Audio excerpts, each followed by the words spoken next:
She stood in the opulent bridal chamber, her wedding dress still on, and silently removed each of her diamond earrings. No tears, no trembling, only the empty eyes of someone accustomed to suffering. Cassian Varelli, the man who had just given her the ring in front of hundreds of guests, stood behind her, contemplating the day he would destroy everything she had. But as Seraphine Vale's sleeve slipped down for a brief moment, and Cassian saw the deep silver scars on her shoulder, his perfect plan began to crumble. This is the story of a marriage built on ashes, a man who came to destroy, and a woman who turned him into her own weapon. Watch to the end, like and comment the name of the city you're watching to let me know how far my story has progressed. The rain came in sideways off the Hudson that night, the kind that didn't fall so much as a tack. Sheets of cold water driving against glass and stone, and the black marble facade of the Varelli estate on East 64th Street, like the city itself had a score to settle. Inside, the chandeliers burned at full wattage. 300 candles had been lit by staff wearing white gloves.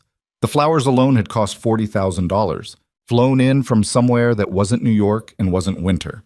A string quartet had played for 5 hours.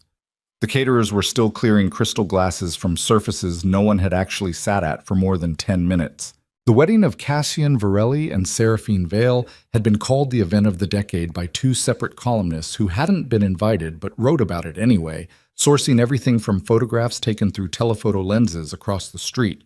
The photograph showed a groom in a charcoal Brioni suit with a jaw cut from something harder than stone, and a bride in ivory silk so precisely fitted it looked painted on. Her dark hair swept up and back in a way that exposed her long neck and the delicate line of her collarbone.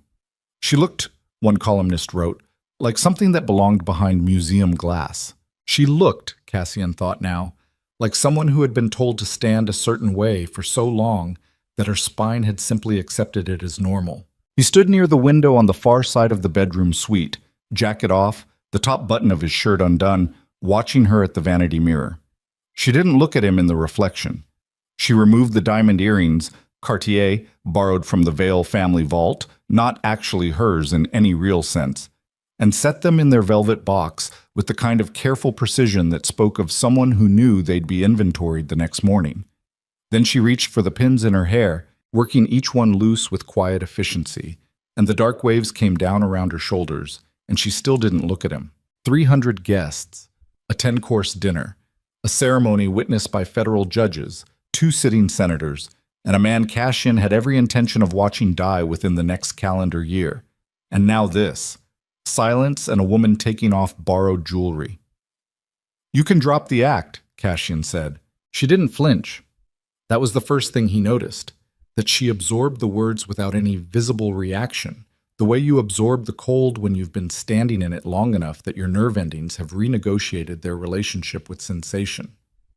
She just kept removing hairpins and setting them in a small ceramic dish like he hadn't spoken at all. I said, "I heard you." Her voice was low and even, not cold exactly, more like a temperature that had already been cold for so long it had ceased to register as extreme. She met his eyes in the mirror finally, and her gaze was direct in a way he hadn't expected. Not defiant, not afraid, just tired in a way that sat behind her eyes like water at the bottom of a very old well. "There's no act to drop. This is what I look like." Cassian crossed his arms. He was 34 years old, and he had negotiated with men who kept severed fingers in desk drawers. And this woman unsettled him in a way he didn't enjoy and had no immediate framework for. "Your father gave a toast tonight about family legacy and unity. You smiled through the whole thing." "I've been smiling through his speeches for 26 years. She reached for a silk robe hanging from the vanity chair, ivory, monogrammed with her new initials in script that someone had ordered before the wedding without asking her preference. And that was when it happened. She stood to reach for it, and the motion shifted the shoulder seam of her dress, and the long, fitted sleeve rode up just fractionally at the wrist, and the sleeve of her inner garment, a thin silk underlayer she wore beneath the gown, pulled with it, and for perhaps 2 seconds, Cassian had a clean line of sight to her forearm and the lower edge of what continued up past her elbow toward her shoulder, silver white, textured. Not 1 or 2 marks, but a topography of them, layered over years, healed into ridges that caught the light. Seraphine caught the direction of his gaze. She pulled the robe on in one smooth motion and tied it at the waist, and the expression that crossed her face was something Cassian had only ever seen once before in his life, on a dog that a neighbor's son used to kick, that had learned the precise geometry of every room in the house and moved through them all in calculated arcs that kept it out of arm's reach. Not cowering, calculating. "Don't," she said quietly. The single word hung in the air between them. Cassian looked at her for a long moment. Outside, the rain intensified against the windows. Somewhere below them in the estate, he could hear the last of the staff finishing cleanup, the muffled clink of glass and murmur of voices. "How many people know?" he asked. Something shifted in her face, so briefly he almost missed it. A crack in a wall that had been standing for years, opening for a half second, and then sealing back over. She turned away from him and looked out the window at the rain instead. "No one who's going to say anything," she said. "So if you're thinking about leverage, you're too late. Everyone who matters already knows, and everyone who knows is already owned." He had come into this marriage with a complete file on Seraphine Vale. 47 pages assembled by the best private intelligence firm his money could buy. He knew her educational history, her travel records, her spending patterns, the names of the 3 friends she'd had in boarding school, and the circumstances under which each friendship had ended. He knew her blood type, her prescription history, her property holdings. He thought he had known everything there was to know about her. The file had said nothing about this. He went to bed that night on the opposite side of the enormous suite, and he lay in the dark listening to rain against marble, and he thought about the 47 pages and everything they hadn't told him, and he did not sleep until nearly 4 in the morning. The plan had been Cassian's for 6 years. He had constructed it slowly and with great deliberateness, the way a craftsman builds something that needs to hold weight, not fast, not flashy, but fitted at every joint. He had spent 2 years working in financial forensics before anyone knew who he was, learning the architecture of how money moved when it wanted not to be seen. He had spent another 2 cultivating the specific relationships required: federal investigators who were frustrated and underpaid, journalists who were hungry and principled, mid-level operatives inside the Vale organization who were one grievance away from defection. He had rebuilt the Varelli syndicate from the scattered remnants his father had left behind. The territory disputes, the unpaid debts, the men who had gone to other organizations when the leadership collapsed, and he had built it into something leaner and more dangerous than it had ever been. And then he had very deliberately begun to make himself visible to Lucien Vale. Lucien Vale had noticed. Lucien Vale had considered the landscape and decided that a merger was preferable to a war, and had approached Cassian through 3 separate intermediaries over the course of 8 months. And the proposal had eventually come down to what it always came down to in these arrangements: his daughter. Cassian had said yes. What Lucien Vale did not know, what no one outside of 2 men Cassian trusted with his life knew, was that the marriage was the mechanism. The plan had always been to get inside the Vale organization structurally, legally, intimately enough to dismantle it from within. Seraphine's inheritance, once legally transferred via the marriage contract into joint holdings, gave Cassian access to financial instruments that would otherwise be locked behind 7 layers of Vale family legal protection. Her name on the same documents as his name meant that when everything collapsed, and he had engineered it to collapse with the precision of a controlled demolition, the fallout would land on the Vale organization and not on him. She was a tool. That was how he had thought about it. A key in a lock. He had felt no particular discomfort about this. Lucien Vale had ordered the murder of Cassian's father at a dinner table in 2004, and the order had been carried out within 48 hours, and Cassian had been 14 years old when the call came. His brother Marco had been 16. Marco had spent the next decade trying to find evidence, building his own parallel investigation, getting too close. And then Marco had disappeared on a Tuesday in October 3 years ago, and had not been seen since, and every trail Cassian had followed in the aftermath had gone cold in ways that were too deliberate to be coincidence. Tools did not require guilt. Tools were what you used to get the job done. He repeated this to himself on the 3rd morning of the marriage while he stood at the window of his private office on the 2nd floor and watched Seraphine walk through the formal garden below, alone, her hands loose at her sides, her face turned up slightly toward the gray November sky. She walked like someone who was measuring the distance between herself and every exit simultaneously. Slowly, methodically. her breath visible in the cold. He thought about the marks on her arm and turned back to his desk. He began digging 2 weeks after the wedding, and he told himself it was strategic. He needed to understand the full extent of Lucian Vale's leverage over Seraphine in order to accurately model how she might behave under pressure. That was all. He needed the complete picture. He started with the surgeon. Cassian had a name, Dr. Emil Voss, a private practice orthopedic specialist with a clinic in the West Village and a secondary residence in Connecticut.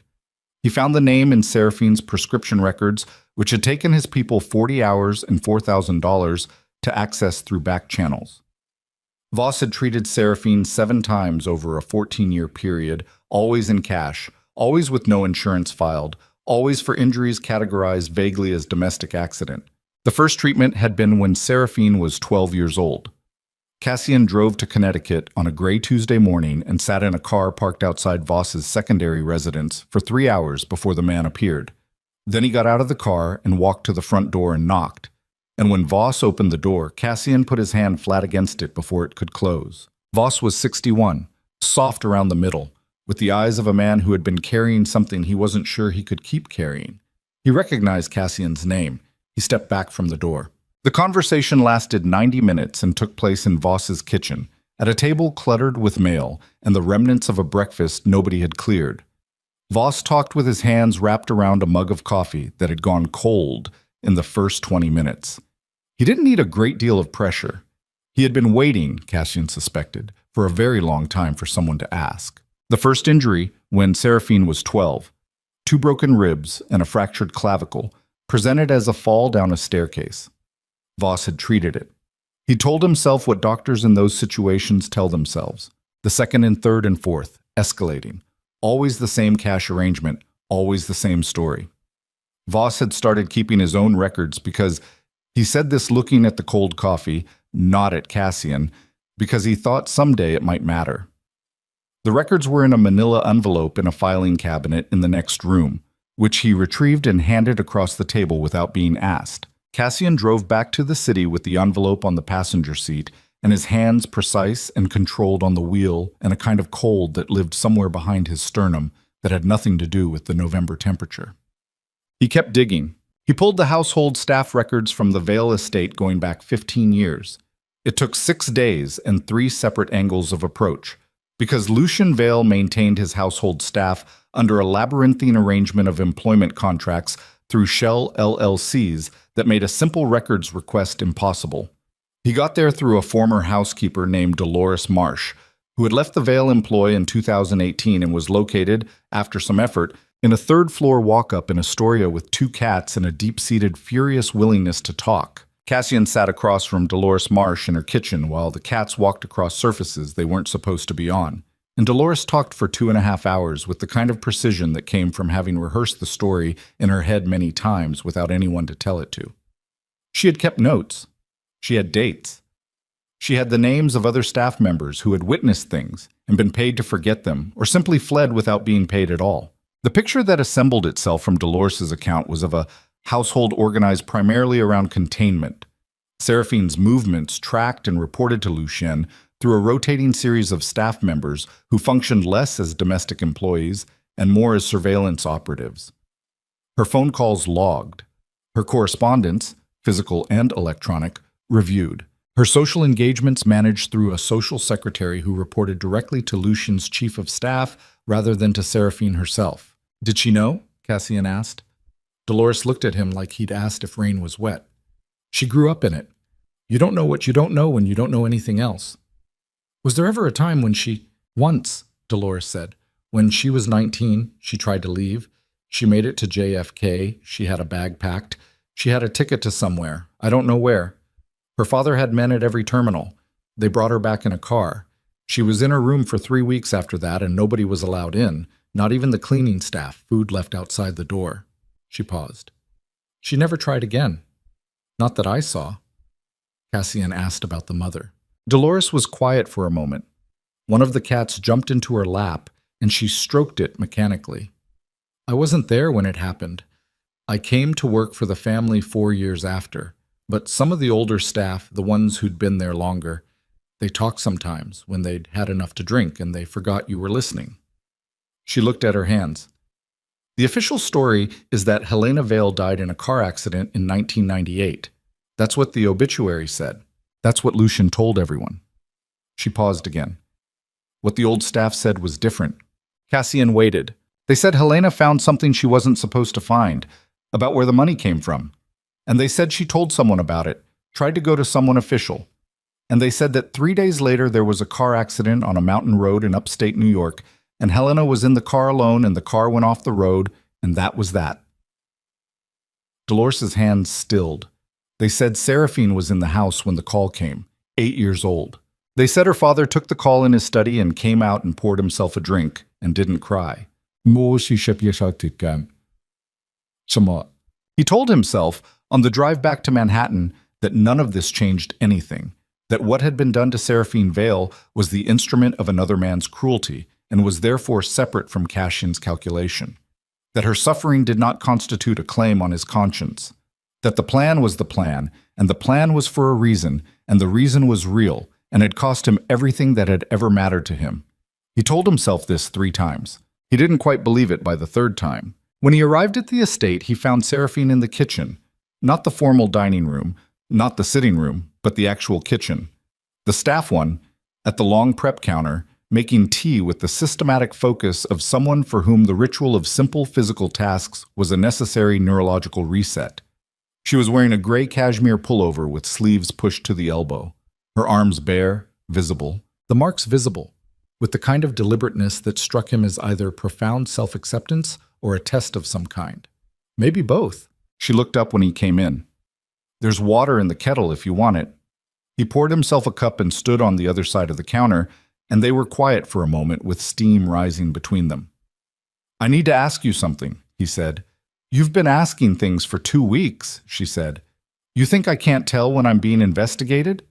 He was quiet. You went to Voss, she said. It wasn't a question. Her voice hadn't changed temperature. And before that, the financial records. And someone talked to Dolores.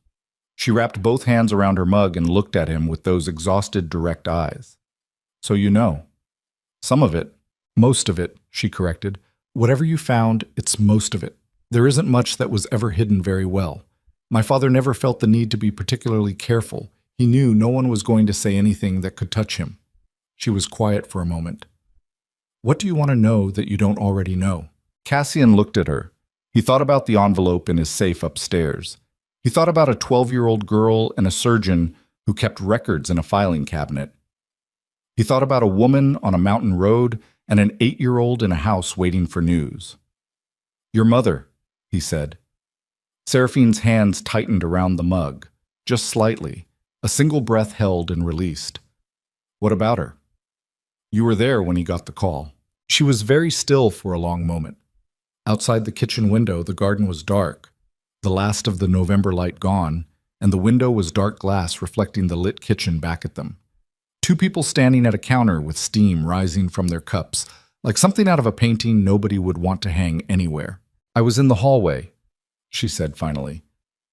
I was supposed to be in my room. I snuck out because I wanted to. I don't know. I wanted a glass of water.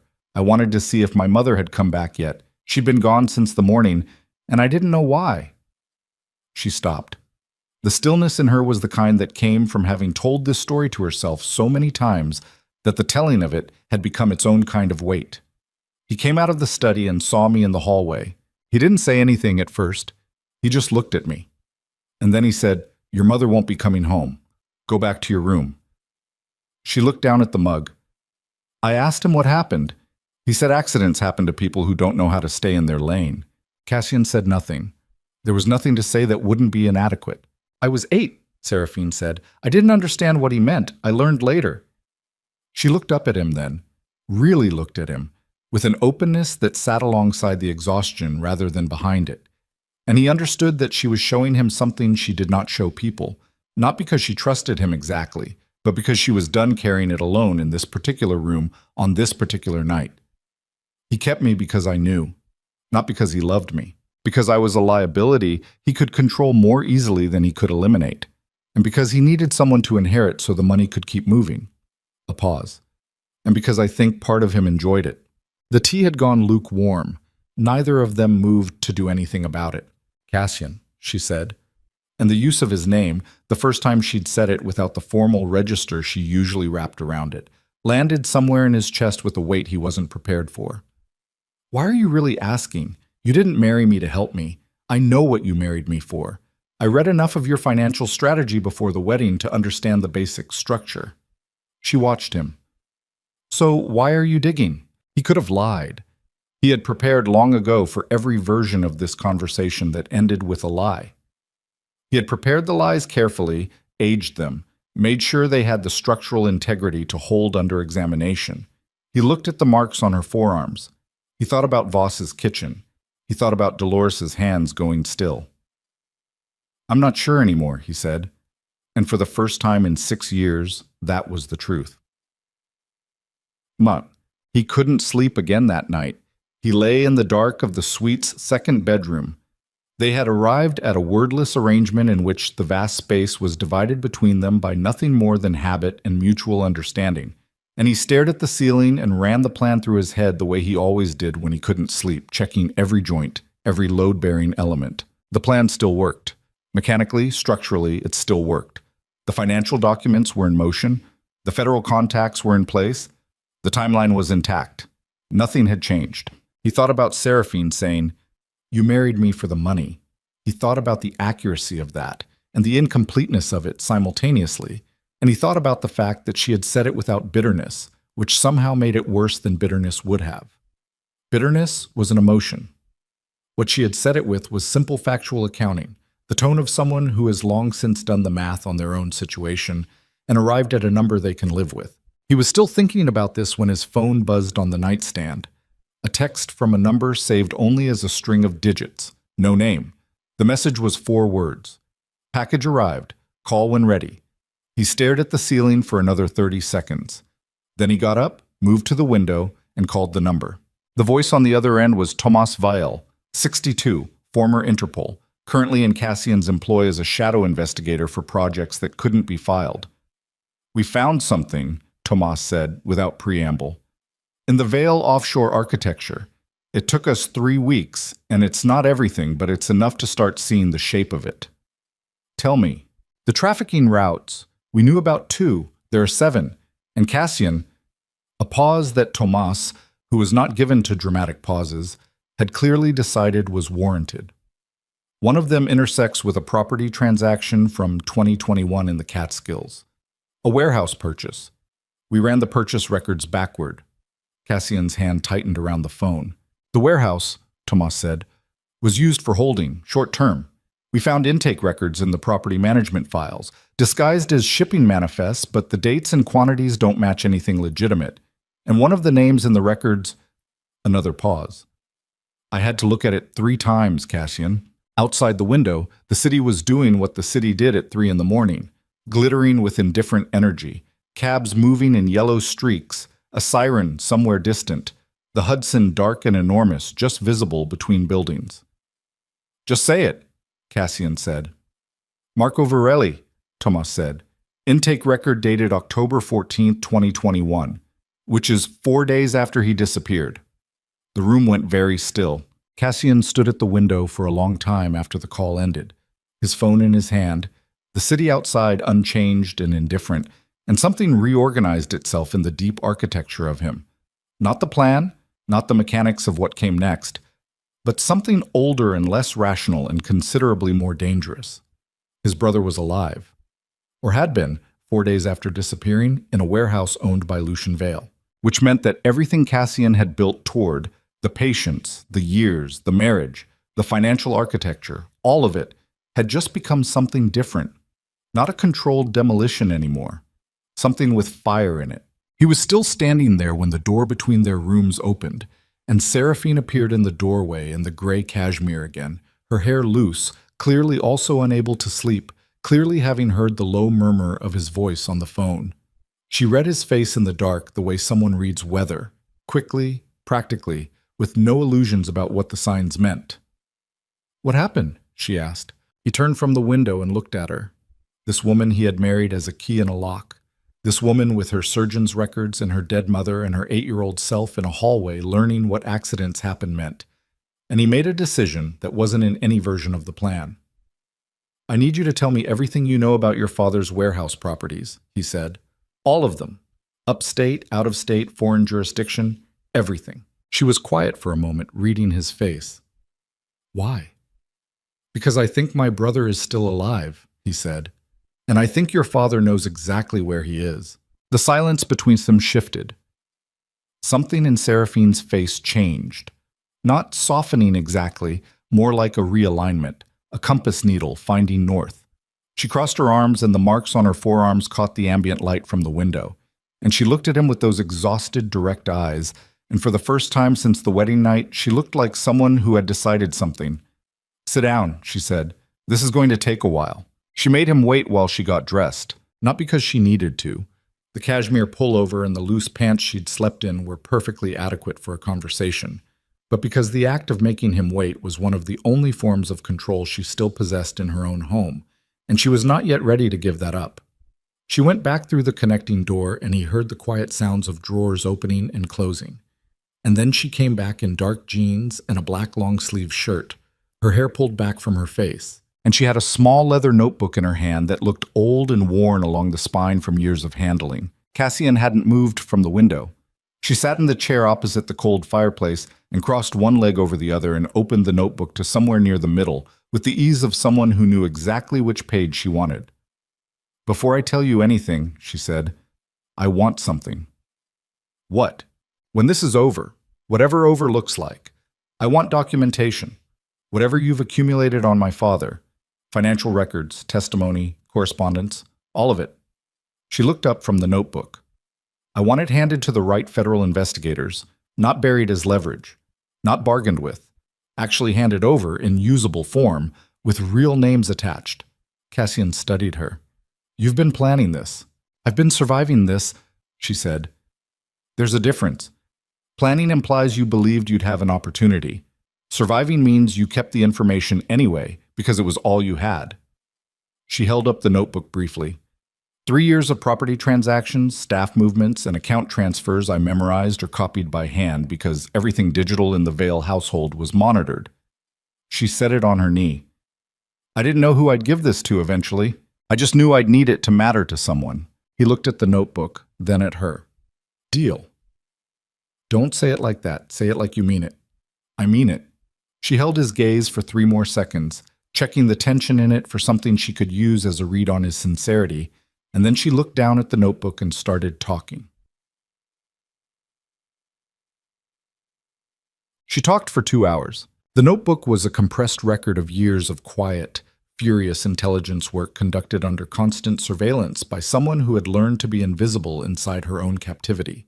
She had memorized routing numbers from documents left briefly on her father's desk during the 2 years she had worked as his nominal executive assistant, a role that had given her proximity to information while providing Lucian with the satisfaction of keeping her useful and observable simultaneously. She had noted the names of men who came to the estate for meetings that weren't logged in any official calendar, cross-referencing them with names that appeared on Vale Foundation donation records, building a map of the organization's outer skeleton from fragments. Cassian sat across from her and listened, and did not interrupt except to ask specific questions when she mentioned a name or location he needed clarified. The city outside moved through its dark hours. At some point, one of the kitchen staff arrived and left a tray with coffee outside the suite door, and neither of them acknowledged it until Seraphine stood to retrieve it without breaking the thread of what she was saying, setting the tray on the side table and pouring both cups without asking how he took his. He noted that she'd poured his correctly, which meant she'd paid attention at some point in the preceding weeks without appearing to. He filed that away. The warehouse in the Catskills, the one Tomas had flagged, appeared in Seraphine's records under a shell company called Arrowhead Storage Solutions, which was itself nested inside a second holding company registered in Delaware and a third in the Caymans. She had the chain of ownership written out in pencil, and when Cassian photographed the page with his phone and forwarded it to Tomas at 3:45 in the morning, Tomas responded within 6 minutes. "This fills 3 gaps we couldn't close." "How did you get this?" Cassian typed back, "Later," and put the phone face down. "There's something else," Seraphine said. She'd been watching him read Thomas's message over his phone with the careful peripheral vision of someone who had spent years reading rooms without appearing to read them. She turned a few pages forward in the notebook. There are 2 warehouses in the Catskills property chain, not one. The second one is 40 minutes from the first. It's listed under a different shell entirely. Agricultural equipment storage, which is why it wouldn't appear in a standard search cross-referencing the Arrowhead chain. She turned the notebook toward him so he could see the page. I found it because I recognized the property management company's name. My father used them for 3 other properties I already knew about. Cassian looked at the address. He looked at it for a long time. When did you record this? He asked. 14 months ago. Why didn't you? He stopped himself. Do what with it? She was quiet and even. Go to the police? My father has 3 sitting judges in his pocket and 2 deputy commissioners who've been on his payroll since before I was born. Go to the press? Every journalist who came close to the Veil organization in the last decade either retracted their story or stopped being contactable. She closed the notebook. I was waiting for someone who could actually do something with the information. I was waiting for someone with more power than my father. A pause. I thought I was waiting for someone to rescue me. It took me a long time to understand I was waiting for someone I could use. The last sentence landed without apology, and Cassian appreciated that. He had married her as a tool, and she had married him as a weapon. And at least they were now in territory that was honest, even if it was cold. The second warehouse, he said. If Marco was held at the first one 4 days after he disappeared, then they moved him, she said. That's standard practice in my father's operations. Nothing stays in one place long enough to become a traceable pattern. She looked at him steadily. But the second property has been in the chain for 8 years and has never been sold or transferred or cleaned out of the holding structure, which means it's been in active use continuously. Whatever they use it for, they're still using it. His jaw was tight. She could see it, the muscle working just below his cheekbone, the specific physical tell of someone holding themselves very controlled over something very not controlled underneath. I need Tomas on the second property tonight, he said, more to himself than to her. I know. She stood and picked up her coffee. I already assumed you'd need people on the ground by morning, so I'm telling you now instead of waiting. He looked up at her. How long have you known about Marco? She met his eyes. I knew your brother disappeared. I didn't know about the intake record, but I suspected my father had something to do with it. The timing of your courtship approach, the unusual speed with which my father agreed to the marriage proposal. She held the coffee with both hands. He doesn't agree to things quickly unless he has a specific advantage he wants to lock in place. He agreed to you in 3 weeks. That was either because you had something he wanted very badly or because he had something over you that he thought would keep you manageable. A beat. I assumed the latter. At 5 in the morning, Cassian went to his office and made 4 phone calls. The first was to Tomas, who was already moving toward the Catskills with 2 men Cassian trusted to be quiet and thorough. The second was to a federal investigator named Shara Okafor, who had been building a parallel RICO case against the Veil organization for 3 years on inadequate evidence, and who answered on the second ring despite the hour, because people building RICO cases with inadequate evidence did not sleep soundly. The third was to a man named Brandt, who ran Cassian's ground operations, and who needed to be put on standby without being told specifically why yet. The fourth call he didn't make until he was standing with his forehead briefly against the cold window glass, watching the first gray suggestions of dawn beginning to separate the skyline from the sky. He called his mother. Elena Varelli was 61 years old and lived in a well-secured house in Queens, and had not been told everything about Cassian's plan, because telling her everything would have required telling her the part where Marco's disappearance was still unresolved, and he had protected her from that specific piece of ongoing hope and terror for 3 years. She answered on the third ring, her voice immediately alert. A mother's instinct for calls at unusual hours, an instinct that had apparently survived everything. Cassian, I need you to go to Aunt Vera's this morning, he said. Pack for a week. Don't call anyone first. Just go. A pause. What's happened? Nothing yet. I'm being careful. Another pause. He could hear her breathing, the specific rhythm of someone who has received this kind of call before, and knows that nothing yet means something has happened or is about to, and that the correct response is not to argue. "Is it about your brother?" she said. He closed his eyes. "Go to Vera's, Mom." Cassian: "I'll call you when I can. Go." He hung up and stood with the phone at his side, and the gray dawn continuing its slow technical work on the skyline, and he breathed carefully through his nose, and he thought about what he had told Seraphine 2 hours ago. "I think my brother is still alive." He thought about how the sentence had sounded.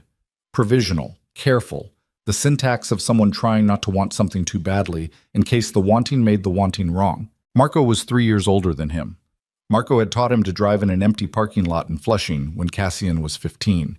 Marco had cried at their father's funeral and not been ashamed of it, which was the thing Cassian had never been able to do and had spent years quietly respecting in retrospect. He pressed the heel of his hand against his sternum once, hard, a gesture so private he would have denied making it to anyone who saw it, and then he went to shower and put on clean clothes and go back to work. By 9 in the morning, the estate had taken on a different quality, still and watchful, the way air feels before weather arrives. Cassian had 3 of his own men positioned on the grounds that morning, moved in under the cover of a security upgrade story that would hold for 24 hours before anyone in the Vale network noticed the personnel change and started asking questions. Seraphine was in the breakfast room when he came down, sitting at the small table near the east window with coffee and nothing else, reading something on her phone with the practiced blankness of someone who had learned to look occupied and ordinary as a survival mechanism. She put the phone down when he sat across from her. "My father called this morning," she said. Cassian poured coffee. "What time?" 7:40. "He does it every 3 days, exactly every 3 days, always between 7:30 and 8. I don't think he's aware he's that predictable." She picked up her own cup. "He asked how the marriage was settling. He asked if I'd had an opportunity to review the Vale Foundation board documents he'd sent over. I'm supposed to take a nominal seat for optics. He asked if we were thinking about travel." "What did you tell him?" "I told him everything was fine, and the documents were under review, and we hadn't discussed travel yet." She looked at the window. "The same things I always tell him. The vocabulary of managed captivity. Sound cooperative, give nothing, change nothing enough to trigger alarm." A beat. "He mentioned he'd be hosting a dinner at the Vale Foundation in 3 weeks, the annual charity gala. He'd like us both present." Cassian was quiet for a moment. "Did he say anything specific about the gala? Guest list? Arrangements?" "Only that it was important this year." His exact word. Important. She looked back at Cassian. "My father uses that word about 2 things, money and threats. Sometimes simultaneously." Her eyes moved over his face. "You already know something about the gala." "Not yet." "But you suspect something."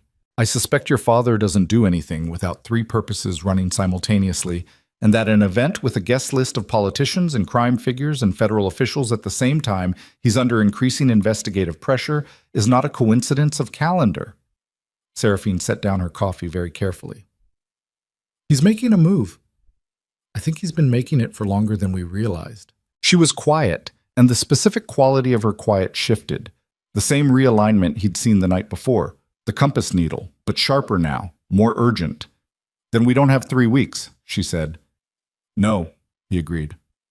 "We don't." Thomas called at 11:47. Cassian took the call standing in the center of his office, which was the position he adopted for calls that required him to be ready to move. Seraphine had come in without being asked and sat in the chair in the corner, which he registered and didn't challenge. "Second warehouse is active," Tomas said. His voice had the compressed quality of someone managing their delivery carefully. "We got eyes on it at 7 this morning, 12-hour watch, then called you. There's a rotation, 2 men outside, 4-hour shifts. Supply vehicles twice daily. That's not a storage facility for equipment." "What else?" "Heat signature from the north-facing structure, consistent with habitation. At least 3 bodies, possibly more." A pause. "Cassian, there were fresh tire tracks and a food delivery log in the maintenance shed. I'm looking at photographs my man pulled off the shed wall. The log has dates. The oldest entry is from 3 years ago, October. The breath Cassian took was controlled and even, and didn't give anything away to Tomas, which was the only reason he took it slowly. "October what?" he said. October 17th. 3 days after the intake record. 3 days after his brother's name had appeared in a shipping manifest in a warehouse 40 minutes north. How many people on the inside? Cassian said. We counted a minimum of 4 guards on rotation, possibly 6. The shift pattern suggests 3 on at any given time. Can you get someone in? Not without triggering the rotation alarm. They've got a check-in system every 2 hours, phone-based, specific code. If someone misses a check-in, the protocol is immediate lockdown and relocation. A pause. Whoever set this up knew what they were doing. Cassian looked at the far wall of his office where a city map hung, marked with nothing that would be self-explanatory to anyone who walked in. He found the rough area of the Catskills in his mind, and he found the estate on East 64th Street, and he thought about 3 years and a Tuesday in October and a food delivery log with a date. Keep the watch on, he said. Don't move on it yet. Nothing changes until I give the word. He ended the call. Seraphine was looking at him from the corner chair. She hadn't moved. She had her arms resting on the chair arms and her hands loose, and her face was doing the careful reading the room thing that had become, over the preceding weeks, something he recognized and had stopped finding unsettling. He's there, she said. It wasn't a question. Maybe. Don't. Her voice was sharper than usual, the first time he'd heard genuine urgency crack through the surface register. Don't equivocate. You don't equivocate about anything else. Don't do it now because it's something that matters. He looked at her for a long moment. The record suggests someone has been held at that location continuously for 3 years. The timeline matches. She absorbed this. Her jaw tightened once and released. Then we go get him. It's not that simple. I know it's not that simple, she said, controlled again, the urgency tucked back under the surface. I'm not an idiot. I'm saying that's the direction, whatever path gets us there.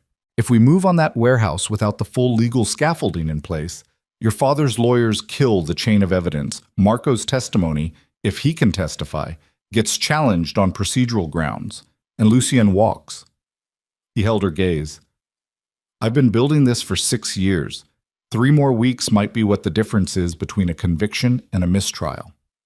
And if my father is planning something at the gala that we don't fully understand yet, 3 weeks might be 3 weeks too long.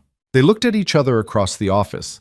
The city was doing its late morning noise outside, distant traffic, the mechanical respiration of 10 million people going about their Tuesday. And here, it was very quiet. Then we move faster, Cassian said, on both tracks simultaneously. Tick. The next 10 days had the quality of a controlled burn. Everything moving deliberately, every action calculated, but with the underlying awareness that fire does not stay controlled forever. Cassian fed documents to Shara Okafor in carefully sequenced packages designed to build the federal case in a specific order. The financial structures first, establishing the architecture, then the property chain, then the human element. Okafor was good. She asked the right questions and didn't ask the wrong ones, and she understood without being told explicitly that the information source needed to remain undisclosed until specific protective arrangements were in place. Seraphine spent 3 of those 10 days doing something that Cassian only fully understood when he saw the results. She was mapping her father's network from the inside, using a combination of her own records and access she still nominally held as a Vale family member to trace the current operational structure of the organization. She did it in pieces, through channels that couldn't be traced back to a coordinated inquiry. And at the end of the 3 days, she spread what she had across the dining room table and walked Cassian through it with the systematic efficiency of a military briefing.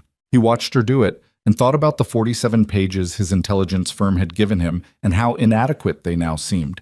And he thought about the surgeon's manila envelope. And he thought about Dolores Marsh's cats walking across countertops. And he thought, not for the first time and with increasing frequency, about how differently this had been supposed to go. You've done this before, he said. She looked up from the table. Done what? Briefed people. Laid out information this way. A brief hesitation. I used to rehearse it, in my head when I couldn't sleep, which was most nights. I had nobody to actually tell it to, so I told it to myself. What I'd say if someone ever appeared who could use it. She looked back down at the table. I rehearsed it so many times I could do it in my sleep. He watched her hands moving over the papers, organizing, connecting, pointing. steady hands. He thought about all the years that steadiness had cost her. Seraphine. She looked up. I'm sorry, he said, for how I came into this. She was very still for a moment, and then she did something unexpected. She almost smiled. Not warmly exactly, more like the specific expression of someone who has survived something long enough to find the shape of it almost ironic. You married me to take me apart, she said. My father raised me to keep me imprisoned. In comparison, your intentions were practically benign. She picked up a paper and turned back to the table. Save the apology for when this is over. Right now, I need you focused. He was quiet for a moment, then, okay. On the 11th day, something went wrong. Cassian was in a meeting with Brandt and two of his senior operatives when his phone lit up with a message from Tomas that said only, call immediately. He excused himself from the meeting and stepped into the corridor and called. We have a problem at the warehouse, Tomas said. He sounded like he hadn't slept, which for Tomas meant something had gone genuinely sideways. A vehicle left the north structure at 3 this morning. We followed it. My man kept distance, clean tail. It went to a transfer point in Sullivan County and met 2 other vehicles. And one of the other vehicles was Vale's. A vehicle registered to a Vale shell company that we've flagged. A pause. The transfer point was a Vale logistics hub, which means someone at the warehouse is coordinating with Vale directly. That's expected. Let me finish. Tomas's voice was tight. My man took photographs at the transfer point. When he went to pull out, he was made. Cassian, whoever flagged him, was good. Professional-grade counter surveillance. He managed to break contact and he's clean, but they made his vehicle. Cassian stood in the corridor very still. Are they connected to us? The vehicle registration is clean. Nothing ties it to Varelli operations directly, but they're going to run the plates and they're going to run them through every channel they have, and if there's anything in the county records that pings against any name in our network, how long do we have? 24 hours before they've exhausted the obvious checks. 48 before they start looking at adjacent connections, which meant the entire timeline had just compressed by 3 weeks into 2 days. Cassian went back into the meeting room and looked at Brandt and the 2 operatives. Brandt, who had been in this business longer than Cassian had been alive and could read the specific quality of Cassian's face the way a sailor reads weather, straightened in his chair. Everything changes tonight, Cassian said. Get everyone in, Aunt. He found Seraphine in the garden at 4 in the afternoon, which was where she went when she needed to think. She was sitting on the stone bench near the iron gate at the property's east edge, not looking at anything in particular, her coat pulled close, her breath visible in the cold. He sat beside her without preamble and told her everything. The warehouse, the counter-surveillance, the compression of the timeline. She listened without moving. When he finished, she was quiet for 30 seconds, which he had learned was her processing interval.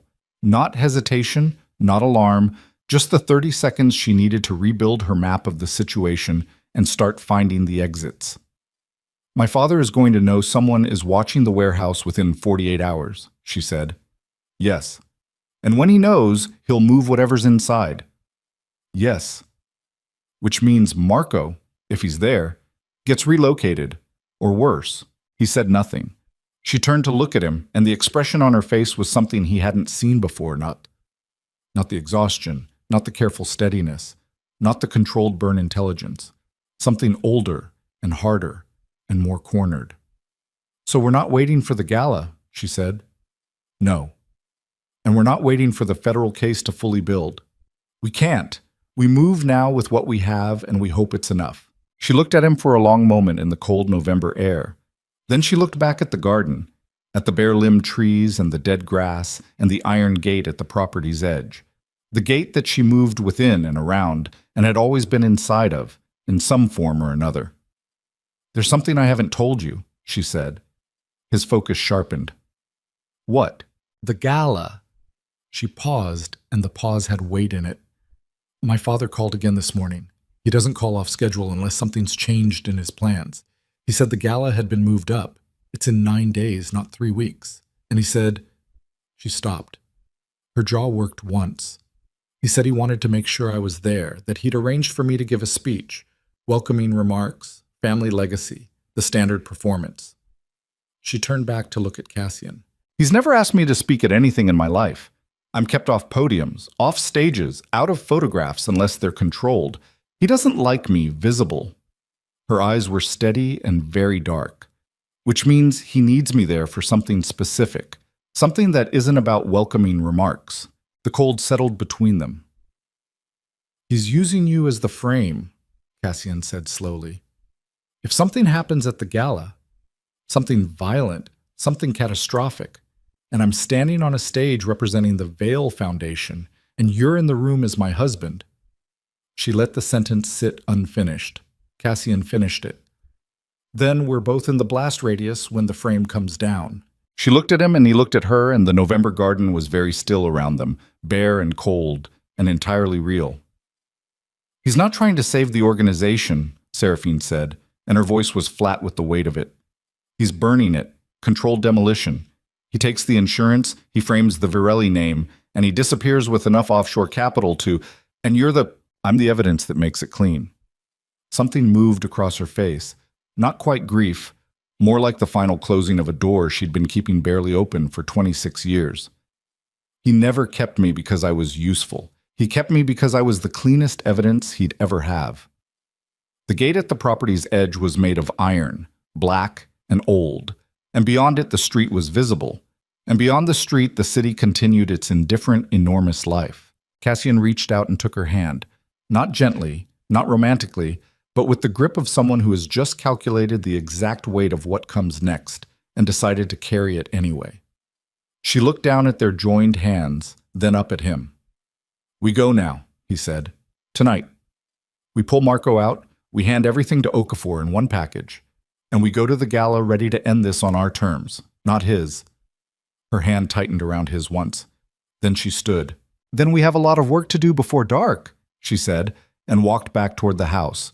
And Cassian sat for one more moment in the cold with the iron gate in front of him and the dead garden around him, and his heart doing something loud and insistent behind his ribs that had nothing to do with strategy and everything to do with the fact that the plan he had built for 6 years had just become something The plan had a lot of work to do before dark, and so did they. Cassian came inside 3 minutes after Seraphine and found her already at the dining room table where the network map was still spread, her coat still on, her phone in her hand scrolling through something with the compressed focus of someone who had moved past the emotional register of the last hour and was already operating in pure functional mode. He recognized the transition because he used it himself. The way you close a door on the part of you that feels things so the part of you that acts can have the room. He called Brandt first. 12 men on standby, ready to move in 4 hours. Vehicles staged in 3 separate locations outside Manhattan. The operational order was simple in structure and complicated in execution. Extract whoever was being held in the North Structure warehouse in Sullivan County, secure them, move them to a location Lucian Vale's network didn't know existed, and do all of it without triggering the 2-hour check-in protocol that would lock the facility down. Thomas had spent 11 days watching the warehouse. He knew the check-in windows. He knew the rotation pattern. He had the guard count, the vehicle positions, the single camera mounted above the north door that covered a 60-degree arc and left a blind approach from the eastern tree line. It could be done. It had to be done cleanly enough that whatever they found inside could be used, testified to, presented to Shara Okafor as something a federal court would hold. The check-in is at 8, Tomas said when Cassian called, and then at 10. If we move at 9:15, we have 45 minutes inside before the next window. Can your people manage the guards without non-lethal, Tomas said. I know, yes. Cassian looked across the room at Seraphine, who had stopped scrolling and was watching him with the map still spread under her hands.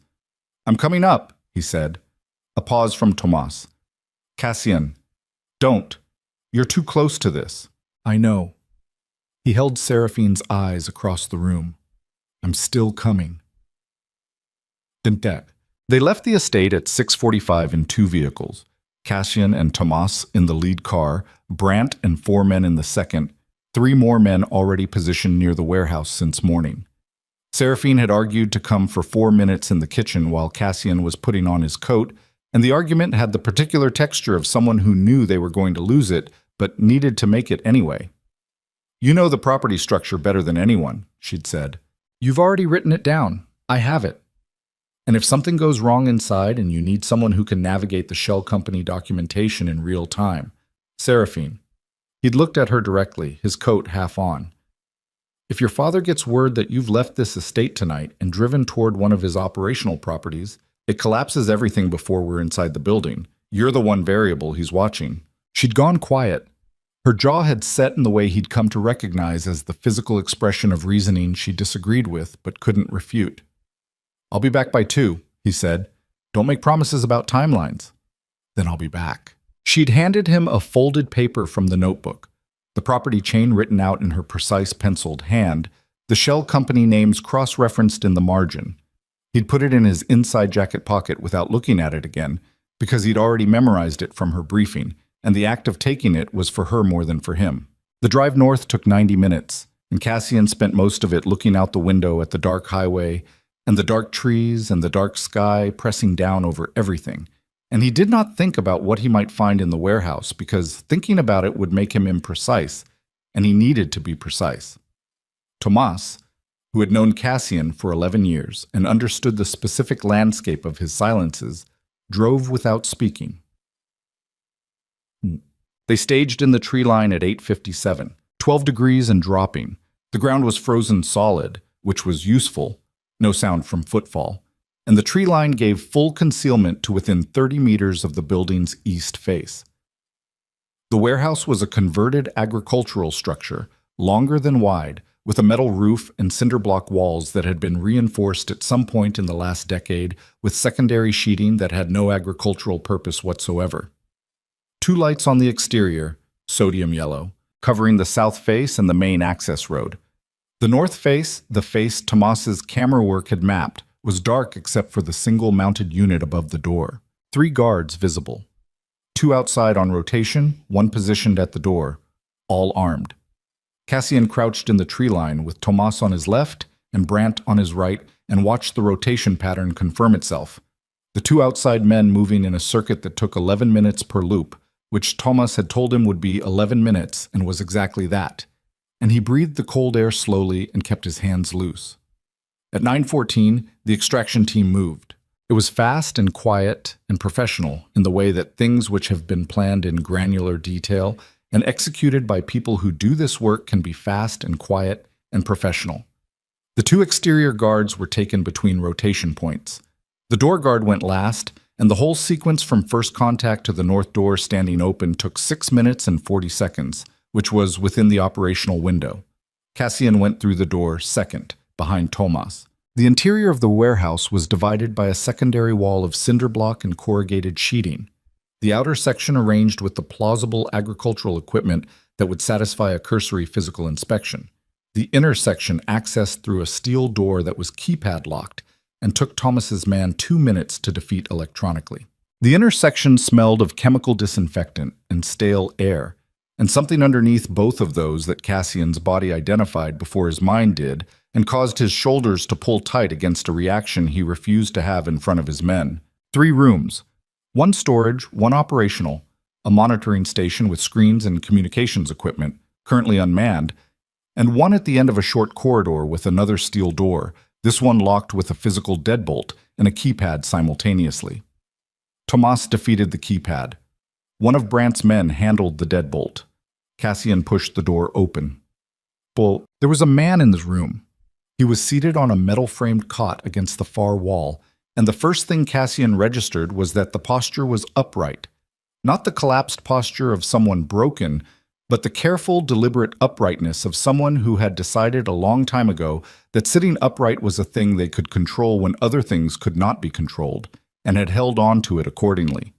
The second thing he registered was the face, older, thinner. A beard he hadn't had before. The left eye held a scar through the brow above it that hadn't been there 3 years ago. But the face was Marco's face, the same jaw their father had given both of them, the same deep-set dark eyes, the same specific way the expression arranged itself when receiving information of extreme significance, which was very still and very inward, like someone turning down the external volume so the internal processing could run. Marco looked at him for 3 seconds. Then, "You're late." Cassian's throat closed completely.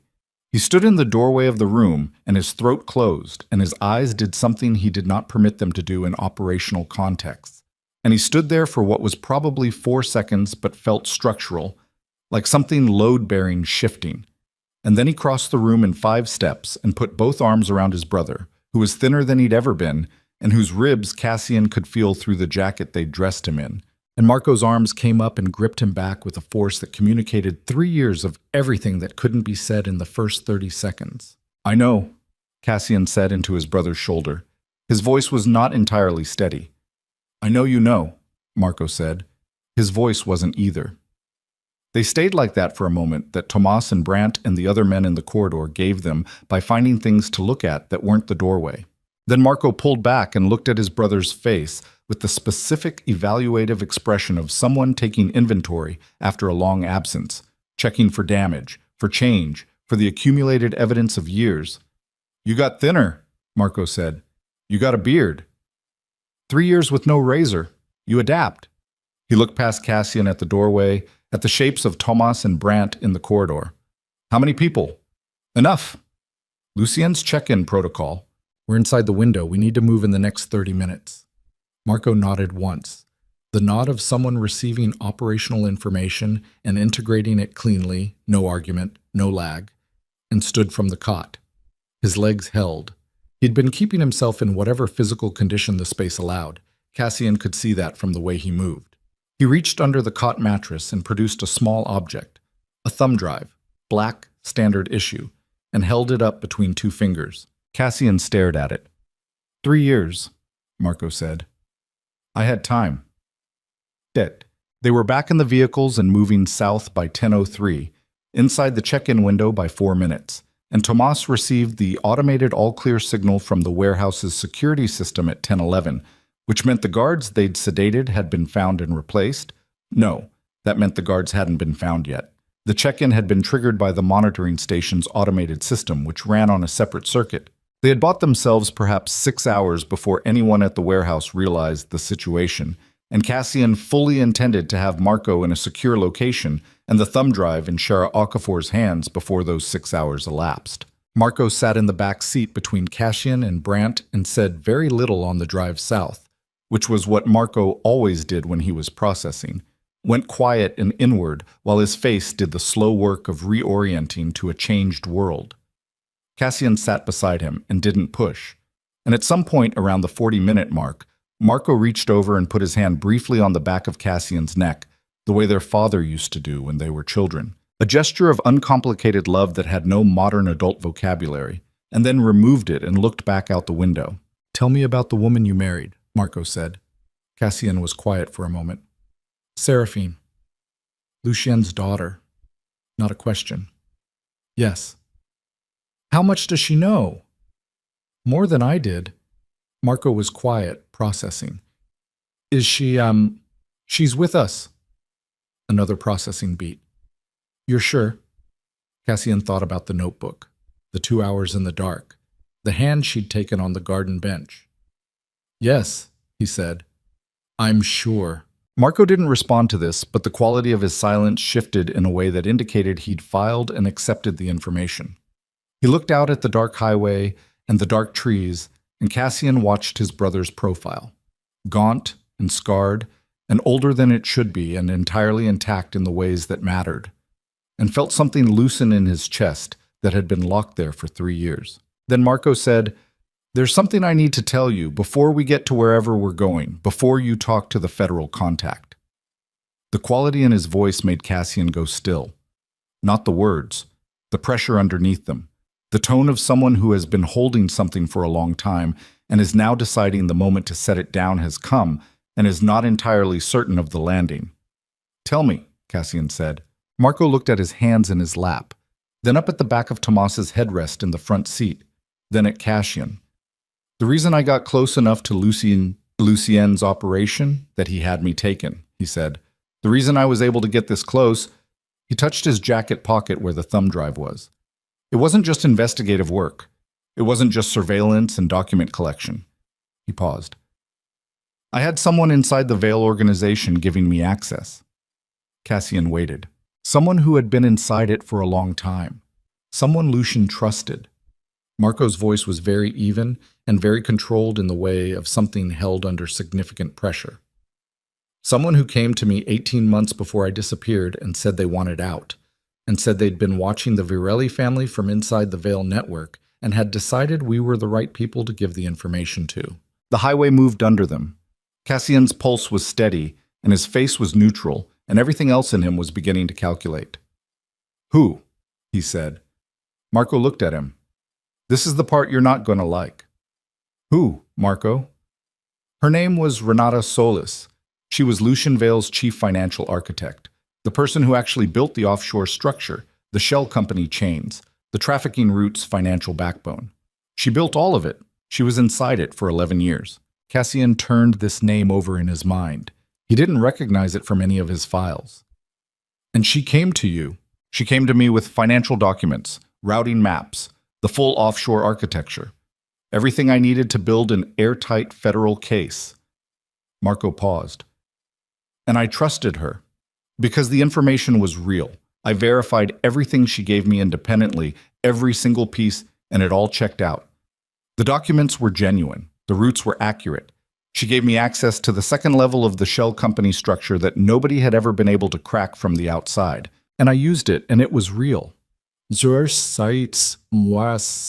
But, Cassian said, "but the access she gave me, the way she gave me inside reach into the Veil organization's operational structure, it required me to appear, to anyone watching, as though I had been turned, as though I had become a Virelli operative who had been bought by the Veil network." He looked at Cassian steadily. "Which means that, for the 18 months I worked with Renata Solis, there is a documented record inside the Veil organization's files, surveillance logs, communications intercepts, transaction records, that shows Marco Virelli apparently cooperating with Lucian Vale." The car was very quiet except for the highway sound. "She set you up," Cassian said. "I don't know." And the weight of those 3 words, the genuine, unresolved uncertainty in them, coming from a man who had spent 3 years in a room with nothing to do but think about this, was considerable. "The information she gave me was real, every piece. I've had 3 years to go over it in my head, and I cannot find a single document she provided that wasn't genuine. Which means, if she was setting me up, she burned real operational intelligence to do it. She compromised actual Veil network assets to maintain the deception." Or, Cassian said slowly, or she was exactly what she said she was, someone who wanted out. And something else happened. Something that made Lucian realize she'd turned, and he used the existing record of my access to frame me before taking me off the board. Marco's hands were very still in his lap. "I've gone back and forth between those 2 possibilities for 3 years. I don't have an answer." Cassian sat with this. The highway signs went past in the dark. His mind was moving through the implications with the speed and coldness of something that had been trained for exactly this kind of structural reassessment, finding the load-bearing elements, checking the joints, identifying where the weight fell. "The thumb drive," he said, "everything I collected from Renata's access, everything I was able to document independently. And—" Marco reached into his jacket and produced the drive again, looking at it. "And my complete record of my contact with Renata Solis, every meeting, every document transfer, every communication, everything that could be used to either prove I was working against Lucien or to make it look like I was working for him, depending on how it's framed. Where is Renata Solis now?" Marco looked at him. "That's the other thing I need to tell you." They arrived at the safe house, a property in the outer edges of Westchester that Cassian had held in a clean alias for 2 years and never used, at 12:40 in the morning. It was a converted carriage house at the end of a long private drive, nothing visible from the road, heated and stocked and equipped with the kind of basic communications setup that allowed work without exposure. Cassian got Marco inside and got food into him and then excused himself and went to the far end of the main room and called Seraphine. She answered on the first ring. "He's safe," Cassian said. A silence on the other end that lasted perhaps 2 seconds and contained a great deal. Then, "Okay." Her voice was even, but there was something underneath it. "Are you coming back tonight?" "Not yet. We have a complication." "Tell me."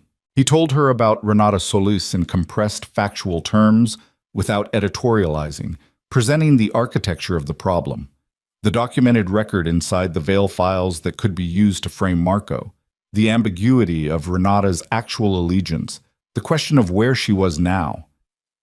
When he finished, Seraphine was quiet for a moment.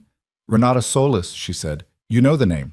Not a question, because something in her silence had changed character, had gone from the processing quiet to something with more texture in it, something that was choosing its next words. "She left my father's organization 14 months ago," Seraphine said.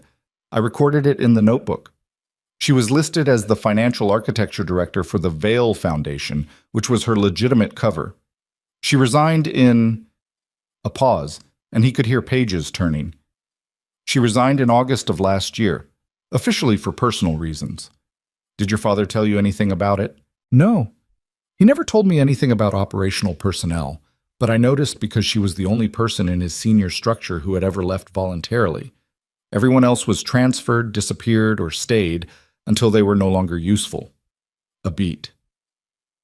"And I noticed because in the 3 months before she left, my father's behavior changed. He became more controlled than usual, which is how he behaves when something is making him angry that he can't visibly react to." Cassian thought about this. "She burned him on the way out." "That would be my read." Another pause. "Or he found out she'd been working against him and let her leave because killing her would draw attention he didn't want at the time." The pages stopped turning. "Cassian, if Renata Solis left 14 months ago with documentation that could damage my father's operation, and she was the source for everything your brother collected, then Lucien knows the documentation exists," Cassian said. "He knows Marco had access to it, and he's known for at least 14 months. The silence between them was thick. "He didn't detonate the bomb early," Seraphine said slowly. "He didn't move on Marco's information when he found out about it. He kept Marco alive, kept him held, kept the situation contained." Her voice had gone very quiet. "Why would he do that for 14 months when he could have..."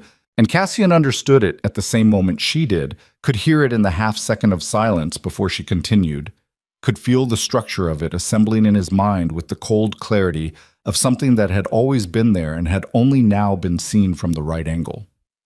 "Because he was waiting," Cassian said. "Because he needed the information to reappear in a controlled context," Seraphine said at the same moment. They were both quiet. "The gala," Cassian said. "He needed the documentation to surface at the gala," she said. "In the right hands, attributed to the right people. He's been holding Marco not to silence him, but to use him as the source," Cassian said.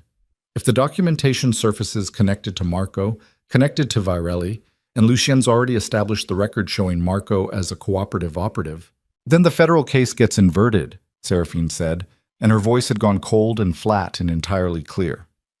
"Every document Marco collected, everything Renata provided, it reads as fabricated intelligence planted by the Virelli syndicate to frame the Veil organization. And you're the architect of it, because you married the Veil heir, and you had access to the organization from the inside, and you had the motive." The carriage house was very quiet around Cassian. Marco was eating at the kitchen table 20 feet away, unaware of this conversation, the thumb drive sitting on the table next to his plate. "He built the frame over 3 years, Cassian said. "He built it over longer than that," Seraphine said. "He started building it when he took Marco. He just needed the Virelli name in the right position to complete it." A pause that had the weight of something enormous. "He needed you to marry me. He proposed the marriage. He agreed to it in 3 weeks. Her voice was almost toneless now, stripped down to the bare factual architecture. "Cassian, he came to you. The single most important structural element of Cassian's plan, the thing he had believed to be his own initiative, his own strategic positioning, the move he had calculated and executed over months, had not been his. Lucien Veil had needed Cassian inside the family structure. Lucien Veil had manufactured the approach. Everything Cassian had believed he was doing to Lucien, the infiltration, the slow dismantling, the 6 years of patience, had been happening inside a container that Lucien had built and maintained and was about to close. Cassian stood in the carriage house at 12:53 in the morning and felt the full structural weight of this land on him, and he did not speak for a moment. And in that moment, every version of the plan he had ever held in his mind, every careful joint, every load-bearing element, every sequence he had checked and rechecked, dissolved with the specific finality of something that had been load-bearing and suddenly wasn't. Are you still there? Seraphine said. Yes. Cassian. Her voice had changed. It had something in it he hadn't heard before. Not the exhaustion, not the controlled clarity, but something more urgent than either. Are you listening to me? I'm listening. He doesn't know we know this yet. We have that. We have the gap between what he thinks we've figured out and what we've actually figured out. And that gap is... She stopped. He heard her moving, the sound of her crossing a room, a door closing, the specific quiet of someone who has put themselves in a contained space to think. That gap is the only weapon we have left. He moved the gala up, Cassian said, 9 days. Because Tomas's man was made at the transfer point. He knows something is in motion. He's accelerating the timeline. A breath, the first one that had sounded less than fully controlled. Cassian. He's already moving. And then Cassian heard something on her end of the line that stopped him completely.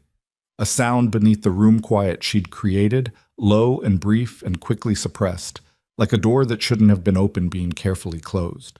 Seraphine, he said, is there someone in the house? A half-second of silence. The specific half-second of someone who has just heard something they were hoping they'd misheard, and in the hearing of it has made an instantaneous calculation about whether to answer honestly. There's someone at the gate, she said quietly, and her voice had changed completely. Not to fear, but to something harder and colder than fear. The voice of someone who has been cornered before and knows precisely what the muscles of a cornered person are supposed to do.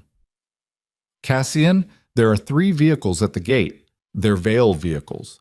I can see the plates from the upstairs window. He was already moving toward the kitchen, already meeting Marco's eyes across the room, already reading in Marco's face that his brother had heard enough of the one-sided conversation to understand the shape of it. Listen to me, Cassian said into the phone. Don't open anything. Don't go to the door. The panic room off the master. I know where it is, she said, crisp. Already moving, he could hear it. I've known where it was since the 2nd day. Go there now. And then what? He thought about the gap. The gap between what Lucian thought they knew and what they actually knew. The only weapon left.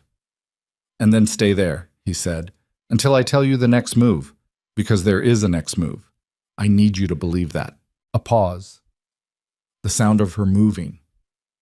I believe it, she said, and the steadiness in her voice, unchanged, unbroken, that long-trained, impossible steadiness, did something to him that was not strategic and not useful and was entirely real.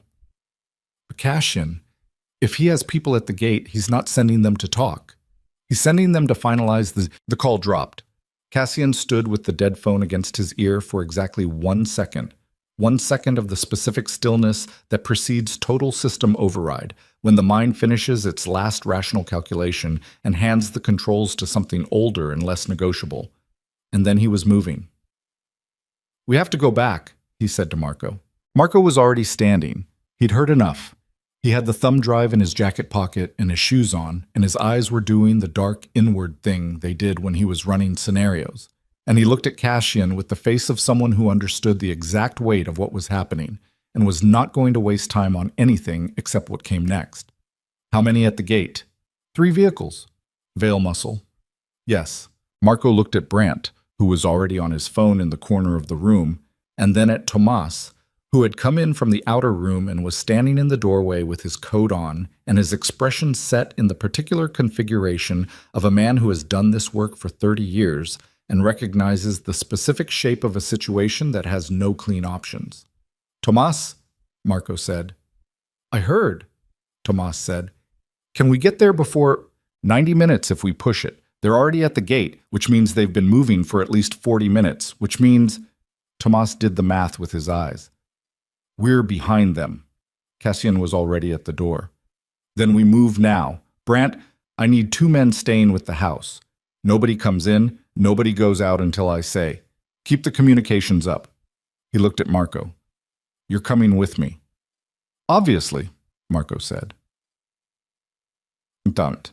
They drove at 110 miles per hour on the dark highway south, and Cassian sat in the passenger seat with his phone working through every channel he had, calling the 2 men he'd left at the estate, getting no answer on either, which told him the estate's communications had been cut or jammed, which told him the men Vale had sent were not amateurs, which he'd already known, but the confirmation of it sat in his chest like a coal. He called Shara Okafor and got her voicemail and left a message that said, 9 hours.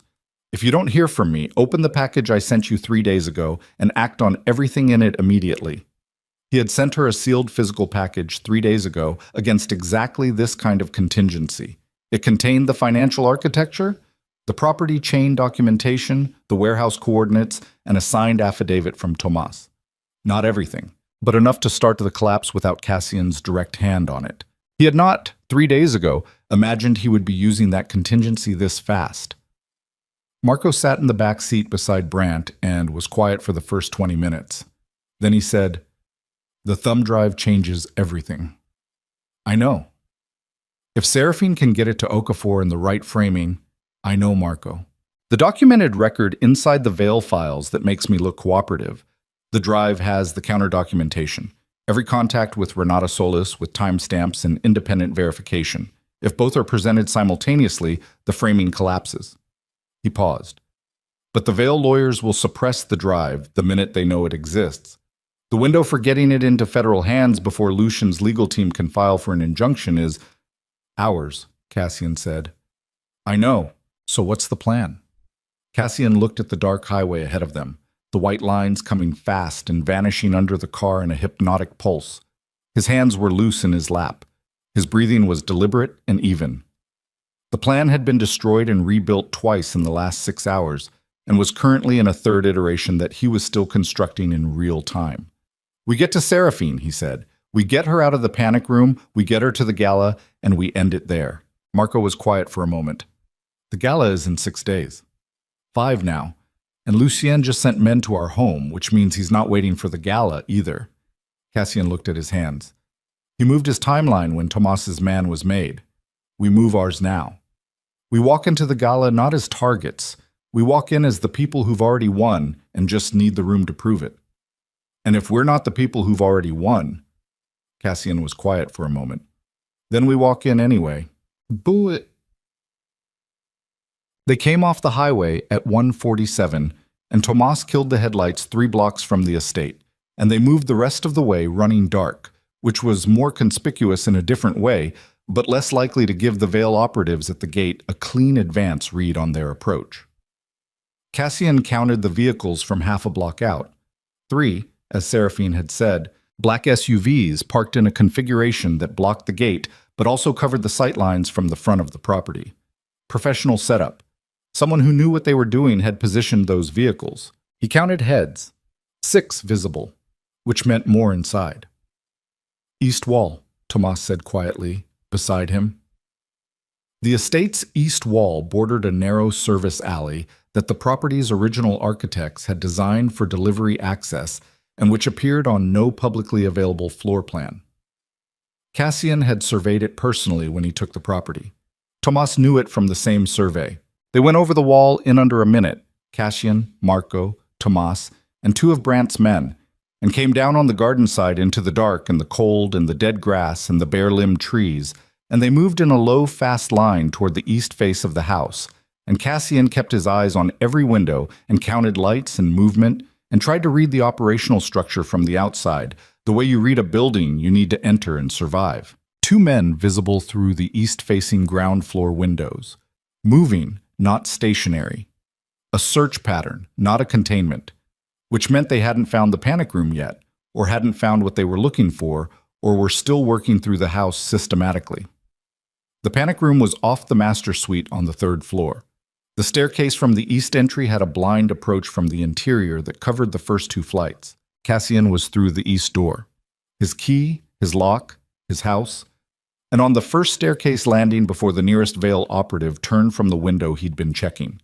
The man got 1 syllable into a warning shout, and Tons put him down cleanly and quietly, and Cassian was already on the 2nd flight. The second man was in the hallway outside the master suite, which put him 20 feet from the panic room door, and the man was good. He heard something in the stairwell that wasn't right, and was turning with his weapon up before Cassian cleared the landing. And there was a moment of approximately 1.5 seconds in which everything was in balance and nothing was resolved.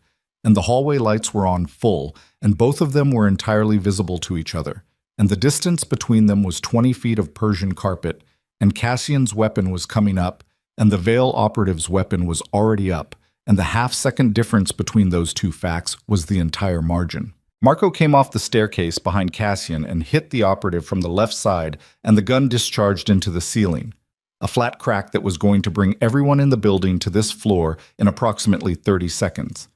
And they went down together into the hallway wall, and it was brief and violent and ugly, and when it was over, Marco was bleeding from a cut above his already scarred eyebrow, and the operative was zip-tied, and Cassian was at the panic room door. He knocked 3 times. Paused. 2 more. The pattern she'd remember because he'd told it to her 6 weeks ago in a conversation about security protocols that had felt theoretical at the time. 3 seconds. The lock cycled and the door opened, and Seraphine stood in the doorway of the panic room with a firearm. His backup piece, which he had not known she knew the location of and which she was holding with the kind of practiced grip that indicated she was not encountering a handgun for the first time. And her hair loose and her face pale and her eyes doing that reading the room thing at high speed. She looked at Marco, at the blood on his eyebrow, at Tomas in the hallway and the man on the floor, at the ceiling where the plaster was cracked from the discharged round. "How many did you leave at the gate?" she said. 6 visible, Cassian said. "There were 2 more inside before you got here." She lowered the weapon. "I heard them coming up the first staircase about 4 minutes ago, and I locked in." She looked at Cassian steadily. "I heard the shot. We're clear on this floor. We need to move." "I know." She stepped out of the panic room and looked at Marco again. Really looked at him, with the specific attention of someone taking an accurate inventory of what 3 years had cost. And she said, "You're Marco." "You're Seraphine," Marco said. His voice had something in it that wasn't quite what his voice usually had, a kind of assessment that was warmer than he generally permitted himself in operational contexts. "He said you were with us." "I am," she said simply. Then to Cassian, "We can't hold this house. They'll regroup at the gate and come back with more." She had the notebook under her arm, he noticed. She'd brought it into the panic room. Of course she had. "We need a place they don't know." "Westchester," Cassian said. "Then let's go." They lost one of Brandt's men on the way back over the east wall, not to injury but to a Veil operative who'd moved to cover the alley, and the 2 minutes it took to resolve that situation were 2 minutes that cost them the clean departure window, and they were pulling away from the service alley and the vehicles as the 3 gate-parked SUVs began repositioning, and Tomas drove with the focused aggression of someone who has done pursuit and evasion work long enough that it has become reflexive. Seraphine sat in the back seat between Cassian and Marco and held the notebook on her lap and didn't speak for the first 10 minutes of the drive, and Cassian could feel the contained energy coming off her. Not panic, nothing like panic, but the specific high-frequency tension of a person running at full cognitive load, processing at speed. Her hands were flat on the notebook cover. Her breathing was measured. The firearm was in the door pocket beside her because she'd put it there herself when she got in, which Cassian noted and didn't comment on. At the 11-minute mark, she said, "He knows the Westchester property." Cassian looked at her. "How?" "Because I know it." She met his eyes. "I found it in the property documentation 6 weeks ago when I was mapping your holdings. If I found it, his people found it. They're better resourced than I am." She looked back at the dark highway. "We can't go there." Cassian looked at Tomas. Tomas's eyes were on the road and his expression said, "She's right." "Then where?" Cassian said. "I have a place," Marco said. Both of them looked at him. "I had a location that was mine alone. No one in the Varelli network knew it. No one in the Veil network, because I was using it for the Renata Solis meetings. It's clean. I'm certain it's clean because the only person who knew about it was Renata. And if she'd given it to Lucien, I'd have been taken there, not at my apartment." He looked at the dark outside the window. "It's in the Bronx. It's not comfortable." "I don't need comfortable," Seraphine said. "It's a warehouse unit," Marco said. "Former textile storage." "I've slept in worse," she said, with a flatness that made both men briefly silent. The textile warehouse was on a dead-end street off the Sheridan Expressway. 4 stories of early industrial brick with a loading bay on the ground floor that Marco's key still opened. Inside, the second floor had been set up for long-term occupation in the spare, efficient style of someone who planned to spend serious time in a space and didn't intend to be comfortable about it. A folding table, 2 cots, a generator, a hardwired communications setup that Marco had installed himself, and filing cases full of documents that Cassian recognized immediately as the parallel investigation records. 3 years of Marco's work. The paper version of everything on the thumb drive and then some. Seraphine walked through the space slowly, taking it in, and then she set the notebook on the folding table and looked at the filing cases with the expression of someone who has just found an armory they didn't know was there. "This is everything," she said. "Everything I had before they took me," Marco said, "and everything I could hold in my head from what I built afterward. The thumb drive has the digital version, but..." He moved to the nearest filing case and opened it. "This is the original documentation, physical records. Harder to challenge in court than digital files because there's no chain of custody issue around electronic transfer." Seraphine looked at Cassian. "If we combine this with what I have..." "It's enough," Cassian said. "Is it enough for Okafor to move before the gala? If we get it to her in the right sequence? The financial architecture first, she already has that. Then the property chain, the trafficking routes, the warehouse documentation." He thought about the sequencing, and the counter documentation for Marco's framing. That has to go last, and it has to go with an affidavit from someone with standing. Marco looked at him. "Renata Solis. If she's findable, if she's willing..." "She left the Veil organization intact," Marco said. "She left with documentation. She had a reason for doing both of those things, and I don't think it was fear. She could have been afraid and stayed hidden. That's the safer play. She left visibly enough to show Lucien she was gone." He looked at the filing case. "She wanted to be found. By the right person." "Then we find her," Seraphine said. "How much time do we have?" Cassian looked at his watch. 2:41 in the morning. The gala was in just under 5 days. Okafor needed at least 48 hours to begin moving a federal warrant through the appropriate channels without Lucien's legal team being able to anticipate and counter it, which meant the documents needed to be in Okafor's hands in the next 12 hours. "Until morning," he said. That's it. They worked through what remained of the night. It was not elegant work. It was the work of 3 people around a folding table under fluorescent light, cross-referencing documents and notebooks, and 3 years of filed records, building the sequential case package that Shara Okafor needed to move on. Cassian organized the sequencing. Marco provided the verification layer, corroborating every document from the filing cases against his own operational memory, flagging the pieces that had independent confirmation and setting aside the pieces that didn't. Seraphine worked the notebook against the filing cases, matching her property chain records to Marco's operational documentation, and the degree to which they overlapped, the degree to which her 3 years of kitchen table intelligence work inside the Veil estate matched and extended and filled gaps in Marco's 3 years of fieldwork, was something none of them commented on directly, because commenting on it would have required a different kind of conversation than the one they were in the middle of.